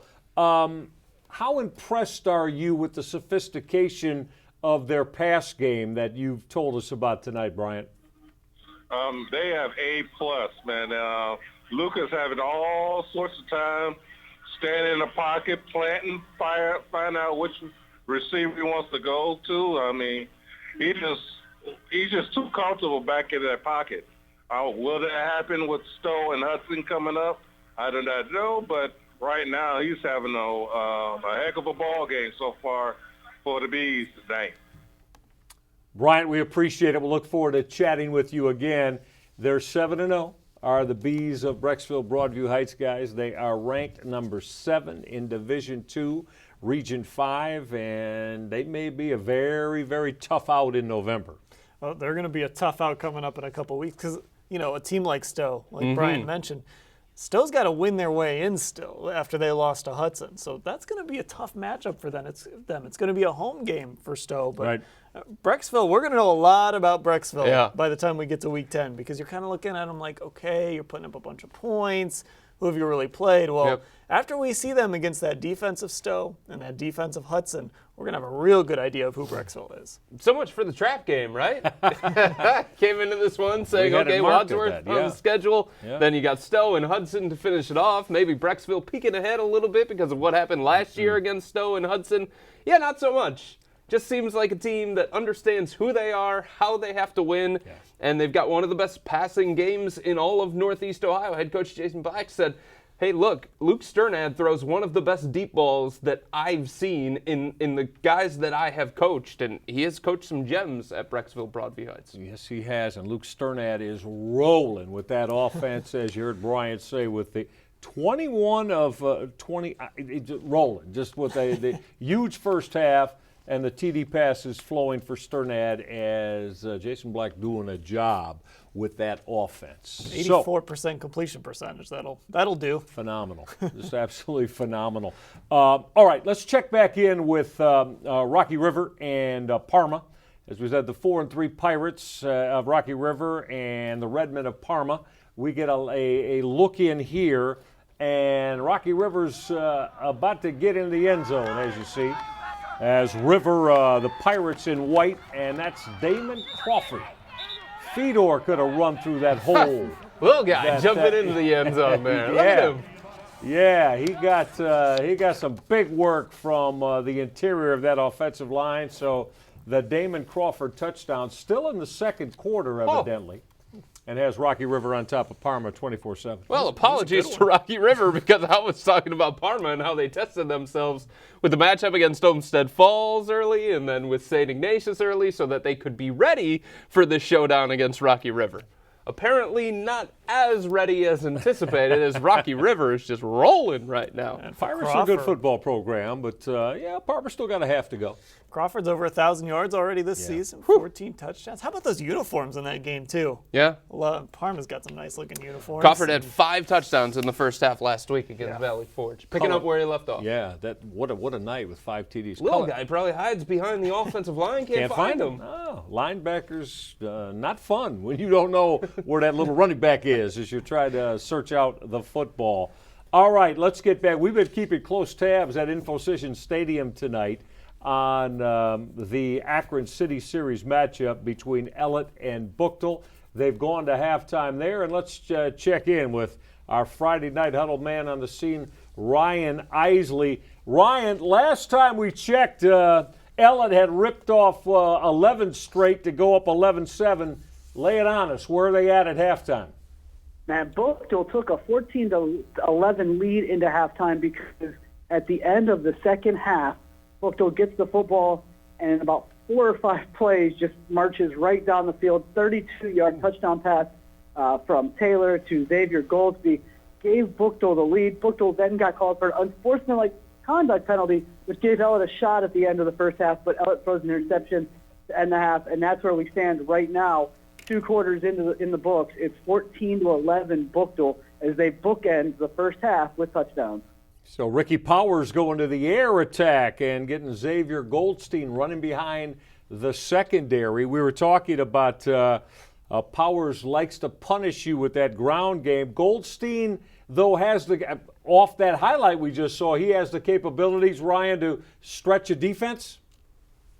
He does, and it was kind of a strange play because you knew that it was 4th and 10, and you knew they were going to have to pass the ball, and yet Ellet didn't seem like they were ready for Buchtel to go deep on that play, even though Buchtel had gone deep 2 plays in a row late in the half with one timeout, and then Buchtel took their final timeout before that 4th down play. Knowing Buchtel didn't have timeouts, knowing they were going to go deep, and Ellet still got beat deep. It seemed like I couldn't tell if it was miscommunication or just Goldby's just that fast, and he got right past the defensive back. All right, Ryan Isley, we appreciate that. We'll hear from you as the night wears on at Infocision Stadium. So 14-11. Buchtel regaining the edge there. They went up 7-0, went down 11-7, and now on the touchdown pass to Xavier Goldstein back on top. Buchtel's got to have it, guys. As we said, they're trying to level off that record at 4-4 if they can beat their Akron City Series rival. And Ellet, though, so much to play for, as we said, with an opportunity to go to 7-1 tonight. Yeah, I think you had to expect a back-and-forth game in this one. And for Buchtel, you kind of throw that record out because they play such a tough schedule early. So there's going to be times when they get off to maybe a little bit of a slow start, especially as they kind of try and find themselves with some new talent on that roster. That's still a very, very good football team. And for Ellet, they want to get that City Series title back. Yep. I mean, it's been Buchtel's for the last couple of years, so no surprise that they're kind of going back and forth there at Infocision. Akron St. Vincent St. Mary, remember, guys, we showed a Miles Williams TD from tight inside the 5-yard line. Let's go back and take a look if Williams is looking at the house again. Now, this is going to be a little bit further out from the 30-yard line as the Irish are on the move again. Look at Williams here. Excellent cut, breaking the tackle. And then with his sights on that goal line, guys, and that's the second touchdown of the night. This one from 30 yards out for Miles Williams, as the Irish of Akron St. Vincent St. Mary now. Is this a little bit of a surprise, man, on top of Cleveland Hts, 21-0? Hts without anything generated offensively as yet. Well, that's the thing. I mean, St. Vincent St. Mary has been leaning on the defense for the last 2 weeks in wins against Steubenville and Winton Woods. But Cleveland Hts, with all those playmakers, the explosive weapons offensively, this was going to be a test for Hts, and it was going to be a test for St. Vincent St. Mary. And the fact that the Irish have put up a goose egg so far, I mean, that is very, very impressive, and it just validates what they've done the last 2 weeks. That, to me, it's not so much that St. Vincent St. Mary is on top of Cleveland Hts because they proved against Steubenville that they can beat anybody. It's the fact that they have shut out the Tigers, something that has been very, very difficult to do during this 5-game winning streak for the Tigers, as they've been rolling on offense since that Benedictine win. Let's head down to Westerville real quick and get a live look in at Chuck Kyle and his Cleveland St. Ignatius Wildcats looking to go in against Moeller here. Going to depend on the spot, isn't it, fellas? Looks like, well, that football looks like he was was down. maybe down at the 1. Well, there it is on the goal line. And that quarterback keep, and no signal yet. Ignatius trying to really separate here. So about 3 minutes, 45 seconds into the third quarter, guys, Ignatius with a 24-0 lead on that live look-in. And later on tonight, you'll hear Dave Bacon and Ryan Kavanaugh right here on Time Warner Cable Sports Channel on the call, as you got the squad from here in Northeast Ohio, Ignatius, the squad from Southwest Ohio, Cincinnati and Moeller, and they're meeting around the capital city of Westerville, campus of Otterbein, like that. But it's been, Dan, it's been all Ignatius here early on. I mean, you saw how big those dudes were up front. Yeah. I mean, that's what St. Ignatius does. You get down to the 1-yard line, you're not going to stop them. They've got such a big offensive line. And Chris, you mentioned it. They're back to playing St. Ignatius football. You know, you can just run the ball behind those big dudes, and good things are going to happen. He's getting a scouting report ready for the Holy War. I know what you're doing. Of course. I know. I can see the wheels turning in there. Setting it up. Look, you love when that game is for those kinds of stakes. And look, St. Ignatius has done its part, bouncing back after missing out on the playoffs last year, being very disappointed about missing out on the playoffs. Now they're bouncing back, and they're doing their part to make that game at First Energy Stadium, the home of the Cleveland Browns, even bigger than it usually is. Yeah. And isn't that what Eds has been doing for the last few years, too, is having that big offensive line, just starting with those guys up front, and everything else offensively becomes so much easier when you can have those guys up there. Yep, exactly what it's all about. So that's the St. Ignatius Moeller story with the Crusaders. Got a lot of work to do in this 24-0 hole. All right, we just took a look-see a few minutes ago at Rocky River and Parma. Now, Parma, this squad that we said, you know, sitting at 5-2 and looking to gain computer points. Let's check in with Nate Klein and get an update on this one as he joins us at Friday Night Huddle. All right, Nate, what's been going on with Rocky River and Parma here since we last checked in? Hey, good evening, guys. How you doing? We're great. Guys, here's the story. So Rocky River came in with a 1% chance that they could make the playoffs, and they're fighting right now. They're up 24-7 before the halftime. Now, I will make a note. Parma's running back, Mark Post, big 200-pound running back who just scored before halftime. He just left out with some ice on his leg. Just kind of curious how he's going to come back out after the third quarter. Okay, so again, the score right now is. Tell us again, Nate. Give us that score again. Oh, sorry, guys. Here we got 24-7 at halftime. All right, 24-7. 24-7 River, and we got to keep an eye now on Parma's Mark Post.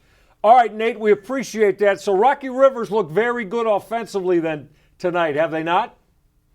Yeah, absolutely. I mean, you know, they've got to kind of go the distance of the field, but you know, Parma's been helping out in that department, giving them short field advantage. So. Mm-hmm. All right, Nate, we appreciate it. We'll look forward to chatting with you again later on. So Rocky River with, right now, what looks to be a commanding halftime lead. Let's check back in. We just showed you another Miles Williams touchdown from Akron St. Vincent St. Mary. We say hi to Matt Gould as the Irish seem to be handling, and I don't know if we'll call it a bit of a surprise, but a high-octane offense of Cleveland Heights has not been able to get on track tonight. Matt, what are we talking about here with defensively? With what type of philosophy are the Irish using tonight to keep Cleveland Heights off the board? Hey, this is Matt Gould for cleveland.com with a quick halftime report before the band gets on the field for St. Vincent St. Mary. It is 21-0, St. Vincent St. Mary over Cleveland Heights at the half, as you can see on the scoreboard behind me. The difference, if I had to single out two individuals that have made a difference in this game, it would be linebacker Brandon Bischoff for St. Vincent St. Mary and running back Miles Williams for the Irish. Williams has just been plugging away, beating them down with the running game and that behind that offensive line for the Irish. But it's been turnovers that's really plagued Cleveland Heights and has led to all these touchdowns that we've seen, well, all three that we've seen in the first half here. Bischoff has been responsible for some of those turnovers. He has both interceptions on quarterback Cam Seawright, who also has a fumble that he lost early in the first quarter. And those turnovers have been a bugaboo here for the Tigers, who at 5-2 are in danger of falling to 5-3. Standing on the sideline here with Heights at the end of the first half, they used up their timeouts, tried to get one last shot, but they had no timeouts left, and with 30 seconds left, the clock basically just ran out on them. They conceded the first half. So that's where we stand right now, 21-0 in favor of St. Vincent St. Mary. The Irish look like a completely different team these last 3 weeks after they fell to a 2-3 hole. They're looking to go 5-3 if they can pull out this one. All right, Matt, very good stuff as he filed that, as you saw on the field at halftime. 21-0, Miles Williams right now dominating the football game. But, you know, guys, as we previewed this one, we discussed all of the playmakers that Cleveland Heights has at their disposal led by Jalen Harris. And tonight, to this point, they have not been able to not only hit any explosion plays, Chris, they just haven't been able to sustain much of any offense whatsoever. Yeah, and it's surprising, and obviously St. Vincent St. Mary's been leaning on that defense, so it's not surprising that they've been able to slow down Cleveland Heights, but blank them? Blank them 0 points? I mean, this is a Cleveland Heights offense, guys. 47 against Benedictine, 28 against Lake Catholic, 44 against Start, 34, then 34 last week. So they've been rolling, and they had plenty of confidence. And for St. Vincent St. Mary to blank them at halftime, this is one where the Tigers are probably going into halftime saying, what the heck just happened there, and how can we get anything going against St. Vincent St. Mary? And the one thing you can't do when you're playing a team whose offense struggles at times, you can't give them short fields. You can't turn the football over. You can't give them opportunities to get that confidence level going offensively. And for Cleveland Heights, we talk about playoff positioning. They're sitting at 7th coming into tonight, but Renner already won this week. They won last night. They're coming up behind you. GlenOak, if they can beat Canton, McKinley, they're coming up behind you. So Cleveland Heights has to find a way to kind of get that offense going in the second half. And St. Vincent St. Mary, I think that defense might be for real, guys. Obviously, at least on this night so far through the first half of football. We'll see how the second 24 minutes plays out. See if Cleveland Heights, with those explosive weapons, can figure a few things out. If you would have told me, okay, Chris, before the night there's going to be a score at halftime between Cleveland Heights and St. Vincent St. Mary, it's going to be 21-0.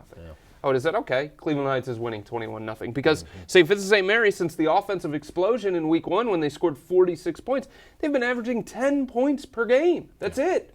They already have doubled that in one half against Cleveland Heights, a Tigers team that pestered Bedford all of last week, forced 4 interceptions, had their big defensive end Tyreek Smith back last week, and he was going to be playing again tonight. So just hats off to the Irish for the way that they've come out in this one, and there are big points on the line for St. Vincent St. Mary going up to Division I, Region 1 to play Cleveland Heights. Yeah, that's a terrific point, no doubt about it. Still a half of football to go. We've been keeping very close watch on Aurora and Copley, right? A pair of 6-1 football teams tonight. Let's take a peek here as we've got more touchdown activity going on. As you know, Aurora had that early lead, but this is the rollout and then that touchdown throw to that corner of the end zone. Zelch on the TD catch, and Copley trying to get back in.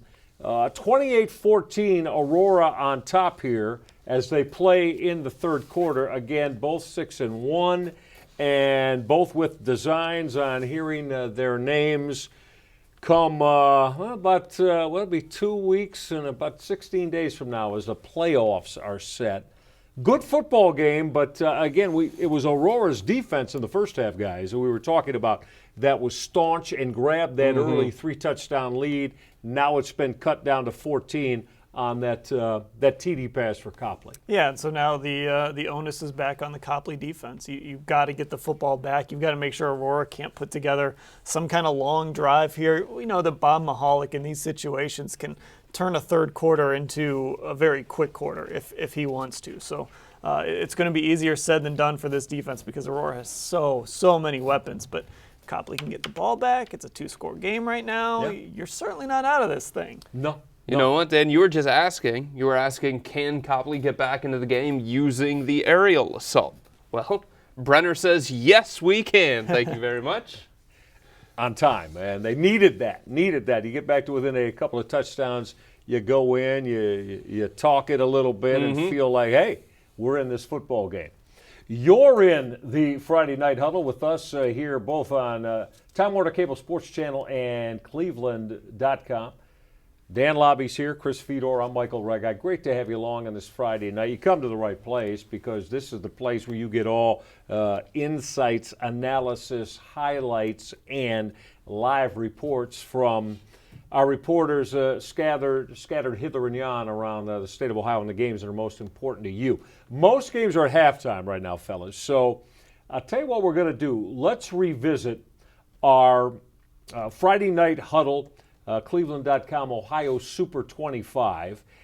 Dave Bacon does a terrific job with that, laying it out each and every week to get you set for Friday night action. So let's get back to Dave Bacon as we're at halftime here as he goes through the cleveland.com Ohio Super 25 as we head into Week 8 here tonight. Dave? Time to take a look at how the Super 25 shapes up. Plenty of movement all over our Super 25 from a week ago. The Jackson Polar Bears dropped 5 spots to number 23 after their 19-14 loss to Canton McKinley. Jackson faces Canton Central Catholic tonight. The unbeaten Chardon Hilltoppers cracked the Super 25 at number 25. After beating Mayfield a week ago, Chardon gets Riverside. Lebanon, 6-1 this season from the GWAC, moves up a spot to 24 after beating Centerville by 2 touchdowns. They get Miamisburg this week. Upper Arlington drops 12 spots to number 22 after their 17-point loss to Hilliard-Davidson a week ago. The Golden Bears will try to rebound against Marysville. Hilliard-Bradley back in the Super 25 after a week absence at number 21 after beating Watterson 23-6. The Jaguars will face Dublin-Jerome tonight. Hudson enters the top 20 after their 25-24 win over Stowe on a 2-point conversion last week. The 6-1 Explorers face Twinsburg this week. Unbeaten Warren Harding moves up to number 19 in the Super 25 after beating Boardman. The Warriors will face Cardinal Mooney tonight. Columbus St. Francis de Sales 7-0 on the year moves up a couple of spots to number 18 after their win over Edgewood. Up this week, Logan. Elder 5-2 on the year moves up a couple of spots to 17 after their 30-28 win over Moeller last week. The Panthers playing Winton Woods tonight. St. Xavier falls 11 spots to number 16 after their 17-14 loss to LaSalle. St. X 4-3 on the year faces Warren Central from Indianapolis tonight. The Avon Eagles, unbeaten on the year, move up 3 spots to number 11 in our Super 25. Avon hung 49 points on the board in last week's win over North Ridgeville. Amherst is waiting this week. Solon, with their shutout win over Strongsville, checks in at number 15. The 6-1 Comets get Elyria this week. Trotwood Madison, also 6-1 on the year, moves up to 14 after their 49-6 win over Fairborn a week ago. The Rams play Stebbins tonight. Stowe falls 9 spots to number 13 after their loss to Hudson a week ago. The Bulldogs will look to rebound against Cuyahoga Falls tonight. Canton McKinley continues to climb. They move up 9 spots after beating Massillon Jackson by 5 a week ago. The Bulldogs face GlenOak this week. Time for the top 10 in our Super 25. 6-1. St. Ignatius moves up 3 spots to number 9 after beating GlenOak a week ago. The Wildcats will face Moeller in Columbus tonight. Dublin Kaufman, 6-1 on the year, moves up 3 spots after shutting out Central Crossing last week. The Shamrocks face an improving Hilliard-Davidson squad tonight. Pickerington Central moves up 3 spots to number 8 after a 20-point win over Lancaster. They have a date with Pickerington North this week. Olentangy Liberty is 7-0 on the year, and they check in at number 7. They shut out Westerville South last week and meet Olentangy tonight. Toledo Central Catholic stayed perfect, 7-0 on the year, beating Toledo St. Francis de Sales a week ago, 50-0. They have a date with Findlay this week. Time for the top 5 of the Super 25. The Hoban Knights crack the top 5 at number 5. Hoban beat Padua by 20, and they get the Walsh Jesuit Warriors this week. The LaSalle Lancers improved to 5-2 on the year, and they move up a couple of spots to number 4 after beating St. Xavier by a field goal last week. The Eagles of St. Ed's rested up on a bye week. They stay number 3 with a 5-1 record. Canada Prep is the opponent this week for the Eagles. Wayne High School from Huber Heights stays at number 2. The 6-0-1 Warriors had no trouble at all with Beaver Creek. They play Kettering Fairmont tonight. And the Coleraine train keeps rolling. The Coleraine Cardinals stay the top team in the Super 25 after a 47-8 win over Middletown. Coleraine faces Fairfield tonight.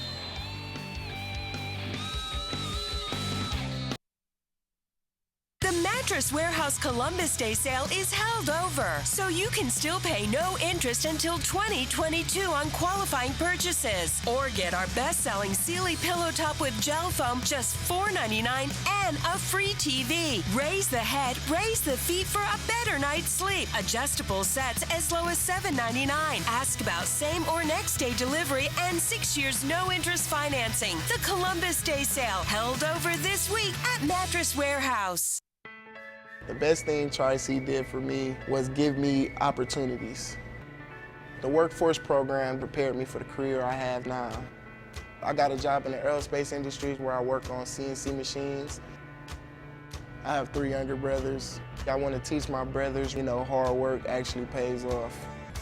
Come to Tri-C. It's a great stepping stone to wherever you're trying to get to in life. My name is Chris Grooms, and I got my start at Tri-C. Saturdays, after the big game, Time Warner Cable Sports Channel is Ohio's destination for all things college football. Join Les Levine and Anthony Lima as they break down all the day's action. Listen in live on Coach Urban Meyer's news conference and take your calls on the road ahead for the Scarlet and Gray. More sports and Les Levine postgame. Saturdays after the game on Time Warner Cable Sports Channel. I'm Stipe Miocic, world heavyweight champion for Nature Stone, and Cleveland's first hometown champ. Fighting can be brutal. So can mold, mildew, or flooding on your basement carpet or tile. Get Nature Stone and never replace your basement flooring again. Hurry, act now. Get Nature Stone and save up to 50%. That's up to 50% off authentic Nature Stone flooring.